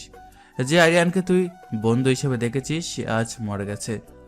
এখন তোর সামনে যে দাঁড়িয়ে আছে, সে শুধু তোর ঝম। তুই ভেবেছিলি আমাকে একা পাবি? সোহেল, ভেতরে এসো। আরিয়ানের কথা শেষ হতেই লাইব্রেরির ছাদ আর দেয়াল ভেঙে কয়েক ডজন কমান্ডো ভেতর ঢুকে পড়ল। তাদের লেজার লাইটগুলো রাজীবের কপালে স্থির হয়ে আছে। সোহেল হাতে একটি ট্যাবলেট নিয়ে আরিয়ানের পাশে এসে দাঁড়ালো। সোহেলের চোখে মুখে রাজীবের প্রতি চরম ঘৃণা। রাজীব এখনো কাঁপতে কাঁপতে চেয়ার থেকে নিচে পড়ে গেল। স্যার, আমরা ওর সব আস্তানা ঘুরিয়ে দিয়েছি। মিস্টার রহমান আর আমান চৌধুরীকে পুলিশ অলরেডি অ্যারেস্ট করেছে। রাজীবের সব ডিজিটাল ব্যাকআপ আমরা ডিলিট করে দিয়েছি। ও এখন পুরোপুরি আমাদের হাতের মুঠোয়। হুকুম দিন স্যার, এই বিশ্বাসঘাতককে কি এখানেই শেষ করে দিব? না সোহেল, মৃত্যু এত সহজ হলে তো ও বেঁচে যাবে। রাজীব চেয়েছিল আমাকে ভিখারি বানাতে, তাই না? ওকে সে অন্ধকার সেলে নিয়ে যাও, যেখানে ওর প্রতিদিন একবেলা খাবারের জন্য কাকুতি মিনতি করবে। ওর এই আইটি নলেজ আমি জেলের ভিতরে পৌঁছাবো। আর শোনো, ওকে আজ থেকে এমন এক জায়গায় রাখবে যেখানে ও নিজের ছায়া ছাড়া আর কাউকে দেখতে পাবে না। আরিয়ান আর এক মুহূর্ত সেখানে দাঁড়ালো না। সে রাজীবের দিকে শেষবারের মতো করুণার চোখে তাকিয়ে ঘুরে দাঁড়ালো। রাজীব পেছন থেকে চিৎকার করে ক্ষমা চাইতে লাগলো, কিন্তু আরিয়ানের কানে সেই আওয়াজ পৌঁছালো না। আরিয়ান লাইব্রেরি থেকে বেরিয়ে বুক ভরে শ্বাস নিল। আজ তার জীবনের সব থেকে বড় লড়াই শেষ হলো, কিন্তু সে তার সব থেকে কাছের বন্ধুকে হারিয়ে ফেলল চিরতরে। তার চোখে এক ফোঁটা জল চিকচিক করে উঠল, যা সে দ্রুত মুছে নিজের গাড়িতে গিয়ে বসল। সোহেল, আজ থেকে জেস গ্রুপের নতুন নিয়ম হবে। কাউকে বিশ্বাস করার আগে তার 7 পুরুষ চেক করা হবে। আর শুনো, আমান চৌধুরী আর রহমানকে বলবে তাদের রাজপ্রাসাদ এখন আমার কোম্পানির নতুন অফিস হবে। লড়াই আমি শেষ করিনি, মাত্র শুরু করলাম। আরিয়ান শুধু রাজীবকে ধরিয়ে দিয়ে ক্ষান্ত হলো না, সে রাজীবের গোপন ল্যাপটপ থেকে এমন সব তথ্য উদ্ধার করলো যা দেখে পুরো দেশের গোয়েন্দা সংস্থার মাথা ঘুরে গেল। আরিয়ান সব প্রমাণ নিয়ে প্রেস মিডিয়ার সামনে হাজির হলো। সারা দেশের মানুষ টিভি পর্দার সামনে থমকে দাঁড়ালো। রাজীবকে যখন পুলিশ টেনে হিচড়ে মিডিয়ার সামনে নিয়ে এলো, তখন তার গলায় ঝোলানো ছিল দেশের 1 নম্বর অপরাধের তকমা। আরিয়ান একে একে রাজীবের সব কুকীর্তি ফাঁস করতে শুরু করলো। সুধী সমাজ, আপনারা যাকে একজন সাধারণ ছাত্র হিসাবে চিনতেন, সে আসলে এক বিষাক্ত মাকড়সা। আমাদের কলেজে যত ড্রাগ সাপ্লাই হতো, শত শত মেধাবী ছাত্রের জীবন যে মাদকের নেশায় শেষ হয়ে গেছে, তার মূল হোতা এ রাজীব। শুধু তাই নয়, গত 2 বছরে আমাদের কলেজ থেকে যে মেয়েরা রহস্যজনকভাবে নিখোঁজ হয়েছে, তাদের সবাইকে রাজীব অপহরণ করে আন্তর্জাতিক পাচারকারী চক্রের কাছে বিক্রি করে দিয়েছে। ও একজন ছাত্র নয়, ও একটা মানুষরূপী জানোয়ার। আরিয়ানের দেওয়া সুনির্দিষ্ট তথ্যের ভিত্তিতে আইন বিভাগ দ্রুত অ্যাকশন নিল। আরিয়ান নিজের ব্যক্তিগত হেলিকপ্টার এবং কমান্ডো ফোর্স দিয়ে সে গোপন আস্তানায় হানা দিল, যেখানে মেয়েদের পাচারের জন্য বন্দী করে রাখা হয়েছিল। কয়েক ঘন্টার শ্বাসরুদ্ধকর অভিযানে সব মেয়েকে উদ্ধার করা হলো। পুরো দেশে আরিয়ান এখন এক মসিহা বা ত্রাণকর্তা হিসেবে পরিচিত পেল। কিন্তু এই আনন্দের রেশ বেশিক্ষণ টিকল না। আরিয়ান যখন উদ্ধার হওয়া মেয়েদের নিয়ে ব্যস্ত, ঠিক তখনই সোহেল এক জরুরি খবর নিয়ে তার সামনে এসে দাঁড়ালো। স্যার, একটা অনেক বড় সর্বনাশ হয়ে গেছে। আমরা সব মেয়েকে উদ্ধার করতে পারলেও অহনাকে কোথাও খুঁজে পাচ্ছি না। খবর পেলাম রাজীবের শেষ ব্যাকআপ টিমটা অহনাকে কিডন্যাপ করে নিয়ে গেছে। ওরা সম্ভবত সীমানা পার হওয়ার চেষ্টা করছে। এই খবর ছড়িয়ে পড়ার সাথে সাথেই আমান চৌধুরী পাগলের মতো আরিয়ানের কাছে ছুটে এলেন। যে মানুষটা একসময় আরিয়ানকে তুচ্ছ তাচ্ছিল্য করত, আজ সেই মানুষটাই আরিয়ানের পায়ের কাছে বসে কান্নায় ভেঙে পড়লেন। তার চোখে এখন অহংকার নেই, আছে শুধু একমাত্র সন্তানকে হারানোর ভয়। আরিয়ান বাবা, আমার রহনাকে বাঁচাও। আমি হাত জোর করে তোমার কাছে ভিক্ষা চাইছি। আমি মানছি আমি অপরাধী। আমি তোমার অনেক ক্ষতি করেছি। আমার মেয়েটা হয়তো একটু অহংকারী, কারণ ও আমার মতো অহংকারী বাবার কাছে মানুষ হয়েছে। ও যা শিখেছে সব আমার থেকে দেখে শিখেছে। কিন্তু বিশ্বাস করো বাবা, মেয়েটা মন থেকে মোটেও খারাপ না। ও বড্ড সহজ সরল। এই নোংরা দুনিয়ার প্যাচ ও বোঝে না। ওরা আমার মেয়েটাকে মেরে ফেলবে আরিয়ান। উঠে দাঁড়ান মিস্টার আমান চৌধুরী। আপনার মেয়ের উপর আমারও রাগ আছে, কিন্তু আমি রাজীবের মতো পিসাত নই। রাজীব ভেবেছে অহনাকে দিয়ে ও আমাকে ব্ল্যাকমেল করবে। ও জানে না যে আরিয়ান শাহরিয়ারে থেকে কেউ একবার পালিয়ে যেতে পারলেও দ্বিতীয়বার পাবে না। আপনার মেয়েকে আমি ফিরিয়ে আনবো, এটা আমার কথা। তবে মনে রাখবেন, এটা ওর জীবনের সবথেকে বড় শিক্ষা হতে যাচ্ছে। তুমি যা বলবে আমি তাই করবো আরিয়ান। আমার সব সম্পত্তি, আমার সব ব্যবসা তুমি নিয়ে নাও। শুধু আমার কলিজার টুকরোকে আমার বুকে ফিরিয়ে দাও। আমি আর কোনোদিন তোমার পথে আসবো না। আরিয়ান আর এক মুহূর্ত দেরি করলো না। সে বুঝতে পারছে রাজীব জেলে থাকলেও তার পালিত সন্ত্রাসীরা এখনো সক্রিয়। আরিয়ান তার স্পেশাল ট্র্যাকার অন করলো। সে দেখছে অহনার ফোনের লাস্ট সিগন্যাল একটি গভীর জঙ্গলের দিকে যাচ্ছে। আরিয়ান নিজের কোমরের পিস্তলটা গুজিয়ে নিয়ে তার বিশেষ কালো বাইকটি স্টার্ট দিল। তার পিছনে ধেয়ে চলল এক ছাক বডিগার্ডের গাড়ি। সোহেল, বন বিভাগ আর বর্ডার গার্ডকে অ্যালার্ট করো। আকাশপথে ড্রোন দিয়ে জঙ্গলটা ঘিরে ফেলো। রাজীবের চামচারা যেন বুঝতে পারে বাঘ এখন শিকারে বেরিয়েছে। অহনা যদি একটা চুলো ছোঁয়া হয়, তবে এই জঙ্গলে একটা গাছও আমি আস্ত রাখবো না। ঝড়ের গতিতে আরিয়ানের বাইকটি শহরের কোলাহল ছাড়িয়ে বনের দিকে ছুটে চলল। আরিয়ানের মাথায় এখন শুধু একটা চিন্তা, অহনাকে উদ্ধার করা। সে জানে অহনা তাকে ঘৃণা করত, কিন্তু আজ সেই অহনার জীবন বাঁচানোই আরিয়ানের প্রধান লক্ষ্য। বনের নিস্তব্ধতা চিরে আরিয়ানের বাইকের গর্জন যেন এক যুদ্ধের ঘোষণা দিচ্ছিল। আরিয়ান যখন ড্রোনের সিগন্যাল চেক করছিল, ঠিক তখনই তার ফোনে একটা গোপন সূত্র থেকে মেসেজ এলো। মেসেজটা পড়া মাত্রই আরিয়ানের চোয়াল শক্ত হয়ে গেল। রাজীবের শেষ আস্তানা থেকে খবর এসেছে যে ওরা অহনাকে নিয়ে জঙ্গলের পুরনো চোরাগুপ্তা পথ দিয়ে ওপারে পার করে দেওয়ার প্রস্তুতি নিচ্ছে।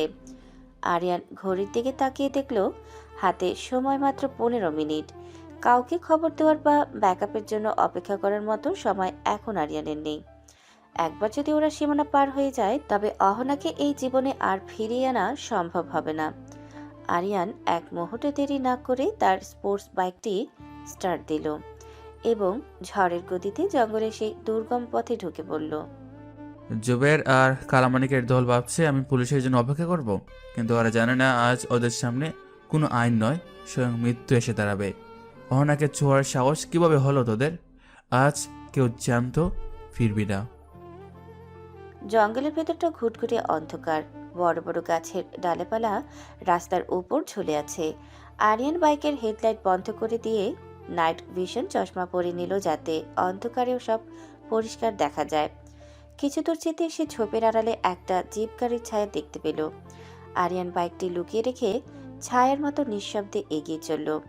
সে দেখল জুবাইর, মানিক এবং তাদের আরও 2 সহযোগী অহনার মুখ বেঁধে তাকে টেনে হিচড়ে একটি নৌকার দিকে নিয়ে যাচ্ছে।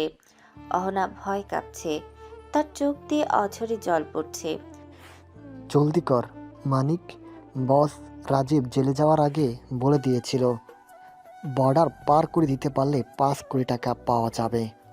ওই আরিয়ান এখন ড্রোন উড়িয়ে আমাদের আকাশে খুঁজছে। ও জানতেই পারবে না আমরা এই পাতাল রাস্তা দিয়ে পার হয়ে গেছি। আরে জুবাইর ভাই, মেয়েটা তো বড্ড কান্নাকাটি করছে, একে সামলাতে তো হিমশিম খাচ্ছি। এক কাজ করি না কেন, একটা ইঞ্জেকশন দিয়ে একে পুরো অজ্ঞান করে দেই, তাহলে আর ঝামেলা থাকবে না। মানিকের কথা শেষ হওয়ার আগেই অন্ধকারের ভেতর থেকে একটা ভারী পাথর উড়ে এসে জুবাইরের হাতের বন্দুকের উপর লাগলো। বন্দুকটা ছিটকে দূরে পড়ে গেল। জুবাইর আর মানিক কিছু বুঝে ওঠার আগেই আরিয়ান চিতার মতো ঝাঁপিয়ে পড়ল তাদের উপর। শুরু হলো এক ভয়ঙ্কর লড়াই। আরিয়ান সরাসরি মানিকের ঘাট ধরে সজোরে একটা লাথি মারল, যা তাকে ছিটকে পাশের গাছের উপর আছাড় দিল। বাকিরা দ্রুত অস্ত্র বের করার চেষ্টা করল, কিন্তু আরিয়ানের গতি ছিল বিদ্যুতের মতো। তোদের হাত কি এতটাই সস্তা যে একজন নিরপরাধে মেয়ের গায়ে হাত দিবি? জুবাইর, তুই ভেবেছিলি রাজীবের কুকীর্তি রাখার জন্য অহনাকে পাচার করে দিবি? আজ তোদের হাত আর শরীর আলাদা করে দেব আমি। জুবাইয়ের পকেট থেকে একটা ধারালো ছুরি নিয়ে আরিয়ানের দিকে তেড়ে এলো। আরিয়ান খুব কৌশলে তার হাতটা ঘুরিয়ে নিজের কবজি দিয়ে এক মোচড় দিল। কর্কর শব্দে জুবাইরের হাতের হাড় ভেঙে গেল। আরিয়ান তার বুক লক্ষ্য করে প্রচণ্ড এক ঘুষি মারল। জুবাইর মুখ থুবড়ে মাটিতে পড়ে গেল। বাকি দুজন সহযোগী লাঠি নিয়ে আরিয়ানকে একসাথে ঘিরে ধরল। একজন আরিয়ানের পিঠে প্রচণ্ড আঘাত করল। আরিয়ান যন্ত্রণায় একটু কুঁকড়ে গেলেও পরক্ষণেই ঘুরে দাঁড়িয়ে লোকটার গলার টুপি চেপে ধরল এবং তাকে শূন্য তুলে আছাড় মারল। আরিয়ান, ও এখানে একা এসেছে আমাকে বাঁচাতে? যে আরিয়ানকে আমি এত অপমান করেছি, সে নিজের জীবন বাজি রেখে এই ভয়ঙ্কর জঙ্গলে এলো। আমি কি স্বপ্ন দেখছি, নাকি এই মানুষটাই সেই যাকে আমি চিনতে ভুল করেছি? দলের শেষ সদস্য রানা যখন দেখলো তার সব সঙ্গী শেষ, সে পকেট থেকে একটা রিভলভার বের করে সরাসরি অহনার মাথায় ঠেকালো। রানা ভয়ে কাঁপছিল, কিন্তু সে আরিয়ানকে থামানোর জন্য চিৎকার করতে লাগলো। আর এক পাও বাড়াবি না আরিয়ান, যদি বাড়াস তবে এই মেয়েটার খুলি উড়িয়ে দেব। তুই ভাবলি তুই একাই সব গুন্ডাদের শেষ করে দিবি? হাত তোল বলছি। রানা, তুই বন্দুকের ট্রিগার টেপার আগে আমার এই ছুরি তোর বুক ফুটো করে দেবে। একবার চেষ্টা করে দেখবি নাকি? আমার বন্ধু রাজীব এখন নরকে পড়ছে, তোদেরও সেই পথেই পাঠাবো। বন্দুকটা নামিয়ে রাখ, না হলে তোর কবজি আমি শরীর থেকে আলাদা করে দেব। আরিয়ান কথা বলার মাঝখানে চোখের পলক পকেট থেকে একটা ছোট্ট ড্যাগার ছুঁড়ে মারল। ড্যাগারটি সরাসরি রানার হাতে গিয়ে বিঁধল। যন্ত্রণায় চিৎকার করে সে বন্দুকটি ফেলে দিল। আরিয়ান এক লহমায় তার কাছে পৌঁছে তাকে সজোরে একটা লাথি মেরে নদীর ঢালু জমিতে ফেলে দিল। চারজন সন্ত্রাসীকে মাটিতে মিশিয়ে দিয়ে আরিয়ান দ্রুত অহনার কাছে গেল এবং তার মুখের কাপড় আর হাতের বাঁধন খুলে দিল। অহনা বাঁধন মুক্ত হতেই আরিয়ানকে জড়িয়ে ধরে হাউমাউ করে কাঁদতে শুরু করলো। আরিয়ান, আমাকে মাফ করে দাও। আমি জানতাম না তুমি আমার জন্য নিজের জীবন এভাবে বাজি রাখবে, এইভাবে বাজি ধরবে। আমি তোমাকে কত কষ্ট দিয়েছি, কত নোংরা কথা বলেছি, অথচ তুমি আজ ওই অন্ধকার জঙ্গলে আমাকে জমের হাত থেকে ছিনিয়ে আনলে। আমি তোমার ঋণ কোনো দিন শোধ করতে পারবো না আরিয়ান। এখন এসব কথা বলার সময় নয় অহনা, আগে এখান থেকে বের হতে হবে। রাজীবের আরও লোক বর্ডারের ওপারে থাকতে পারে। তুমি আমার হাত শক্ত করে ধরো, আমি যতক্ষণ আছি কেউ তোমার একটা লুমও স্পর্শ করতে পারবে না। চলো আমার সাথে। আরিয়ান অহনাকে পাজাগলা তুলে নিয়ে বাইকের কাছে গেল। বনের নিস্তব্ধতা চিরে আবার আরিয়ানের বাইকের গর্জন শোনা গেল। তার সাথে আছে তার উদ্ধার করা অহনা।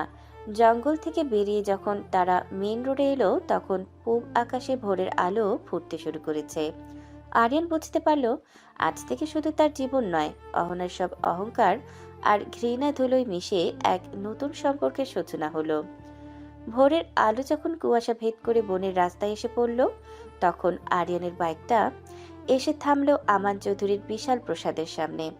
সেখানে আগে থেকেই কয়েকশো পুলিশ আর বডিগার্ড পাহারায় ছিল। আরিয়ান বাইক থামিয়ে অহনাকে পাজাকোলা করে নামাতেই পুরো এলাকায় এক নিস্তব্ধতা নেমে এলো। আমান চৌধুরী পাগলের মতো দৌড়ে বেরিয়ে এলেন। তার চোখে জল, মুখে কথা নেই। তিনি দেখলেন তার অহংকারী মেয়েটার পরনের দামি পোশাক ছিঁড়ে গেছে, ধুলোবালি মেখে মুখটা ফ্যাকাশে হয়ে গেছে, কিন্তু সে জীবিত। অহনা, মা আমার, তুই ফিরে এসেছিস? হ্যাঁ আপু, ফিরে এসেছি, কিন্তু এই ফিরে আসাটা হয়তো না এলেই ভালো হতো। কেন মা, এই কথা কেন বলছিস? আরিয়ান বাবা, তুমি আমার মেয়েকে বাঁচিয়েছো। আমি তোমার চরণে পড়ে থাকলে এই ঋণ শোধ হবে না। আব্বু, তুমি কি জানো তোমার এই টাকা আর ক্ষমতার দাপট কাল আমাকে বর্ডার পার হওয়া থেকে বাঁচাতে পারেনি? আমি জানি মা, আমি অনেক বড় ভুল করেছি। আমার অহংকার আমাকে অন্ধ করে দিয়েছিল। ভুল নয় আব্বু, তুমি অপরাধ করেছো। যে আরিয়ানকে আমরা রাস্তার ভিখারি বলে লাথি মেরেছি, সেই আরিয়ান আজ জমের দুয়ার থেকে আমাকে ছিনিয়ে এনেছে। ঠিক সেই সময় সেখানে আইনশৃঙ্খলা রক্ষাকারী বাহিনীর বড় কর্তারা হাজির হলেন।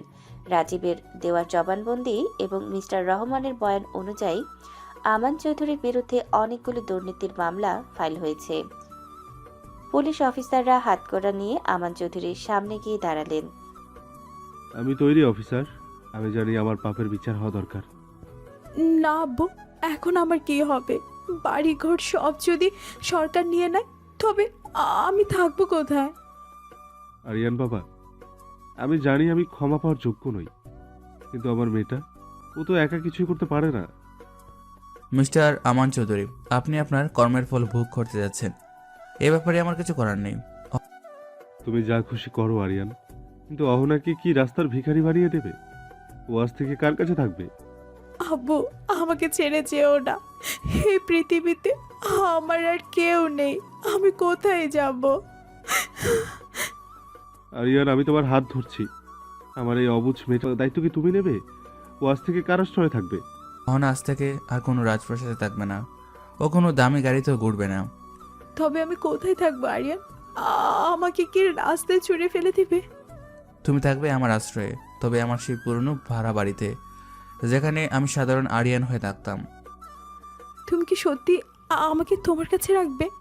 আমি তো তোমাকে সব থেকে বেশি ঘৃণা করেছি আরিয়ান। ঘৃণা করা খুব সহজ না, কিন্তু মানুষকে বদলে দেওয়া কঠিন। তুমি কি পারবে একজন সাধারণ মেয়ের মতো আমার বাড়িতে থাকতে? আমি থাকবো আরিয়ান, আমি যেখানে খুশি থাকবো, শুধু তুমি আমাকে একা ফেলে যেও না। খোদা তোমার মঙ্গল করুক আরিয়ান। আমি এখন শান্তিতে জেলে যেতে পারবো। বা অহনা, আরিয়ানের কথা মেনে চলিস। পুলিশ যখন আমান চৌধুরীকে নিয়ে চলে যাচ্ছিল, তিনি একবার শেষবারের মতো অহনার দিকে তাকালেন। আরিয়ান অহনাকে নিয়ে তার গাড়িতে গিয়ে বসলো। গাড়িটি যখন তার সেই পুরনো গলির দিকে এগোচ্ছিল, তখন অহনা জানালা দিয়ে বাহিরের আকাশের দিকে তাকিয়েছিল। তার চোখের জল এখন আর ভয়ের নয়, বরং এক নতুন জীবনের আশার। সোহেল, রাজীবের জেলের ব্যবস্থা যেন খুব কঠোর হয়, আর অহনার জন্য আমার বাড়িতে একটা থাকার ব্যবস্থা করো। জি স্যার, আমি সব ব্যবস্থা করছি, কিন্তু আপনি কি সত্যি ওকে নিজের কাছে রাখবেন? হ্যাঁ সোহেল, ওর সব অহংকার আমি নিজের হাতে ভাঙবো এবং ওকে একজন ভালো মানুষ হিসাবে গড়ে তুলবো। আরে, এইটাই কি তোমার সেই বাড়ি যেখানে আমি তোমাকে অপমান করতে এসেছিলাম? হ্যাঁ অহনা, আজ থেকে এটাই তোমার ঘর। এখানে কোনো লাক্সারি নেই, কিন্তু মানুষের কদর আছে। ভেতরে চলো। আরিয়ান চাবি দিয়ে দরজা খুলল এবং অহনার দিকে হাত বাড়িয়ে দিল। এক নতুন গল্পের সূচনা হলো, যেখানে কোনো ঘৃণা নেই, আছে শুধু এক বিশাল হৃদয়ের মহানুভবতা। অহনা আরিয়ানের হাত ধরে সেই পুরনো বাড়িতে পা রাখলো। দেখতে দেখতে কয়েকটা মাস কেটে গেল। আরিয়ানের সেই পুরনো সাদামাটা বাড়িটা এখন আর আগের মতো নিস্তব্ধ নেই। যে অহনা রাজপ্রাসাদে সোনার চামচ মুখে দিয়ে বড় হয়েছিল, সেই অহনা আজ আরিয়ানের ছিমছাম ঘরটাকে নিজের হাতে সাজিয়ে গুছিয়ে রেখেছে। আরিয়ান অফিসের কাজ শেষ করে বাড়ি ফিরে প্রতিদিন এক নতুন অহনাকে দেখতে পায়। আরিয়ানের চোখে মুখে এখন বিস্ময় আর মুগ্ধতা। সে ভাবতেই পারেনি অহংকার যে এইভাবে কর্পূরের মতো উড়ে যেতে পারে। অহনা, তুমি কি আচ্ছা দুপুরেই বাগানটা পরিষ্কার করেছো? তোমার হাত তো একদম লাল হয়ে গেছে। কাজ করলে তো হাত লাল হবে আরিয়ান। এই কাজগুলো কতদিন ধরে অযত্নে ছিল, দেখো এখন কেমন সতেজ দেখাচ্ছে। আমি অবাক হচ্ছি অহনা, যে মেয়েটা এসির নিচে না থাকলে মাথা ঘুরে পড়ে যেত, সে আজ রোদে দাঁড়িয়ে গাছের যত্ন করছে। মানুষ যখন জীবনের আসল মানে বুঝতে পারে তখন রোদ আর এসি তার কাছে সমান হয়ে যায়। আগে আমি শুধু নিজেকে ভালোবাসতাম, এখন আমি জীবনকে ভালোবাসি। আরিয়ান লক্ষ্য করলো অহনার জীবনের বৈভব এখন শুধুই অতীত। যে মেয়েটা প্রতি সপ্তাহে শপিং মলে লাখ টাকা খরচ করত, সে এখন লোকাল বাজারে দরদাম করতে শিখে গেছে। আরিয়ান একদিন লক্ষ্য করলো অহনা তার নিজের একটা দামি ডায়মন্ডের আংটি বিক্রি করে দিয়েছে। অহনা, তোমার হাতের এই আংটিটা কোথায়? ওটা তো তোমার খুব পছন্দের ছিল। ওটা বিক্রি করে দিয়েছি আরিয়ান। রাস্তার পাশে ওই এতিমখানাটা আছে, সেখানকার বাচ্চাদের শীতের পোশাক দরকার ছিল। তুমি এটা কেন করলে? আমাকে বললি তো আমি টাকা দিতাম। নিজের শখের জিনিস বিসর্জন দিয়ে অন্যের মুখে হাসি ফুটানোর যে আনন্দ, সেটা তোমার টাকা দিয়ে হতো না। আমি চেয়েছি এই পরিবর্তনটা আমার ভেতর থেকে আসুক। আমি সত্যি অবাক হচ্ছি। তুমি সেই অহনা তো যে টাকার জন্য মানুষকে তুচ্ছ জ্ঞান করতো? হ্যাঁ, অহনা মরে গেছে আরিয়ান। তাকে তুমিই তো ওই জঙ্গলের অন্ধকারে কবর দিয়ে এসেছো। একদিন আরিয়ান অফিস থেকে একটু তাড়াতাড়ি ফিরে দেখলো অহনা রান্নাঘরে ঘামছে। সে উনুন জ্বালিয়ে খুব মনোযোগ দিয়ে কিছু একটা রান্না করছে। আরিয়ান নিঃশব্দে দরজায় গিয়ে দাঁড়ালো। কি রান্না হচ্ছে আজ? গ্রাম তো বেশ ভালোই বেরোচ্ছে। আরে তুমি এত তাড়াতাড়ি? আজ তোমার পছন্দের ইলিশ মাছ ভুনা আর খিচুড়ি রান্না করেছি। দেখো তো লবণ ঠিক আছে কিনা। অবিশ্বাস্য, তুমি রান্না শিখলে কবে? আর স্বাদ তো একদম মায়ের হাতের রান্নার মতো হয়েছে। তোমার মা নেই, কিন্তু তার পুরনো রান্নার ডায়েরিটা আমি খুঁজে পেয়েছি। ওটা দেখি রোজ প্র্যাকটিস করি। কেন অহনা, তোমার তো এসব করার দরকার নেই। আমি তো কাজের লোক রেখে দিতে পারতাম। আরিয়ান, তুমি আমাকে আশ্রয় দিয়েছো, সম্মান দিয়েছো। আমি চাই তোমার এই বাড়িতে ফিরে আসার পর যেন মনে হয় এখানে তোমার আপন কেউ একজন তোমার জন্য অপেক্ষা করছে। তোমার কি সেই বন্ধুদের কথা মনে পড়ে না, যাদের সাথে তুমি রাত দিন পার্টি করতে? সেই বন্ধুরা ছিল আমার টাকার বন্ধু।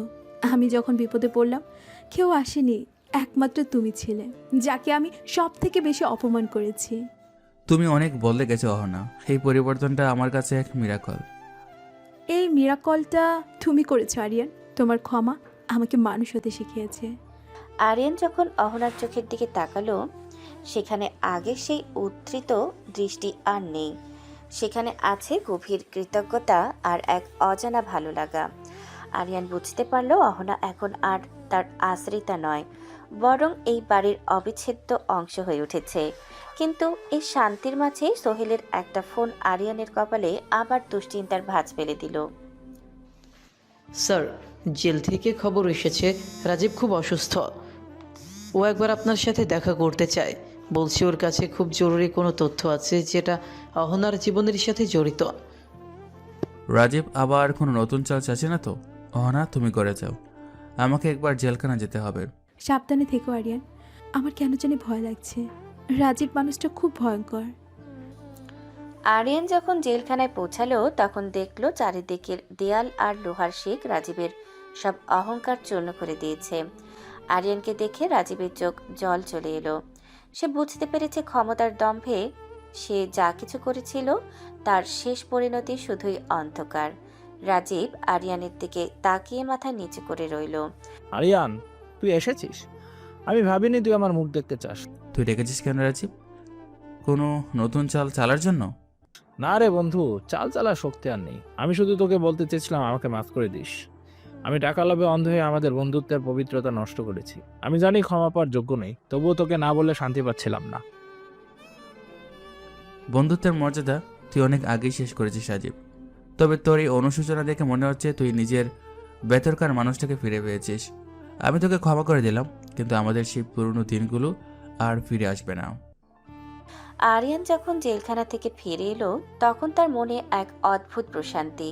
রাজীব নিজের ভুল স্বীকার করে আরিয়ানের কাছে ক্ষমা চেয়েছে, যা আরিয়ানের মনের শেষ বোঝাটাও নামিয়ে দিয়েছে। কিন্তু বাড়িতে ফিরে এসে যখন অহনাকে দেখলো, সে বুঝতে পারল সমাজ বা আশেপাশের মানুষেরা তাদের এই একসাথে থাকাকে সহজভাবে নিচ্ছে না।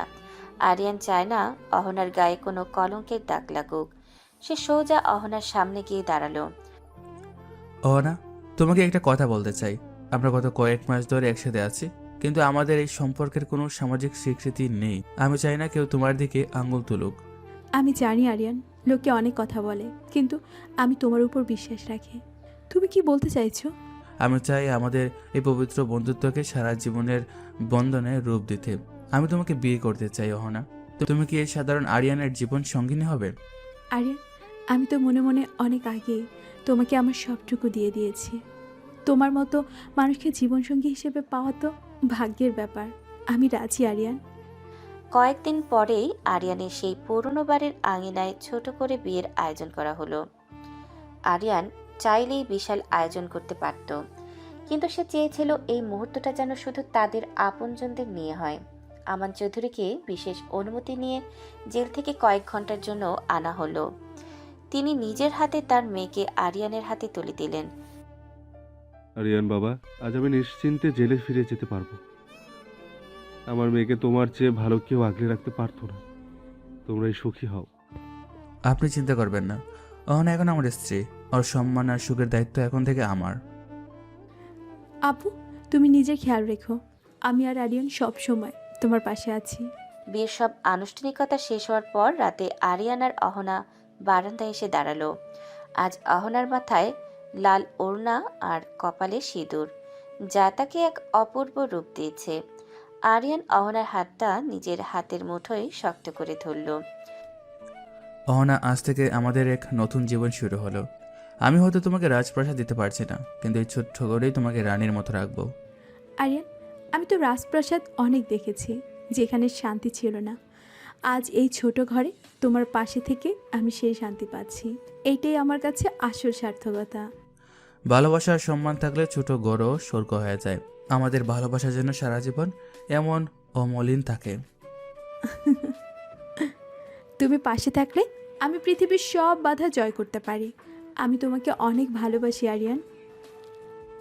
আকাশের চাঁদটা যেন আজ এই নবদম্পতির উপর আশীর্বাদ হয়ে আলো ছড়াচ্ছিল।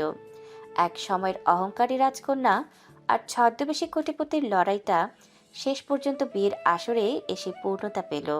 তাদের এই ভালোবাসার গল্পটা হয়ে রইল ত্যাগ, ক্ষমা আর সামাজিক মর্যাদার এক উজ্জ্বল উদাহরণ।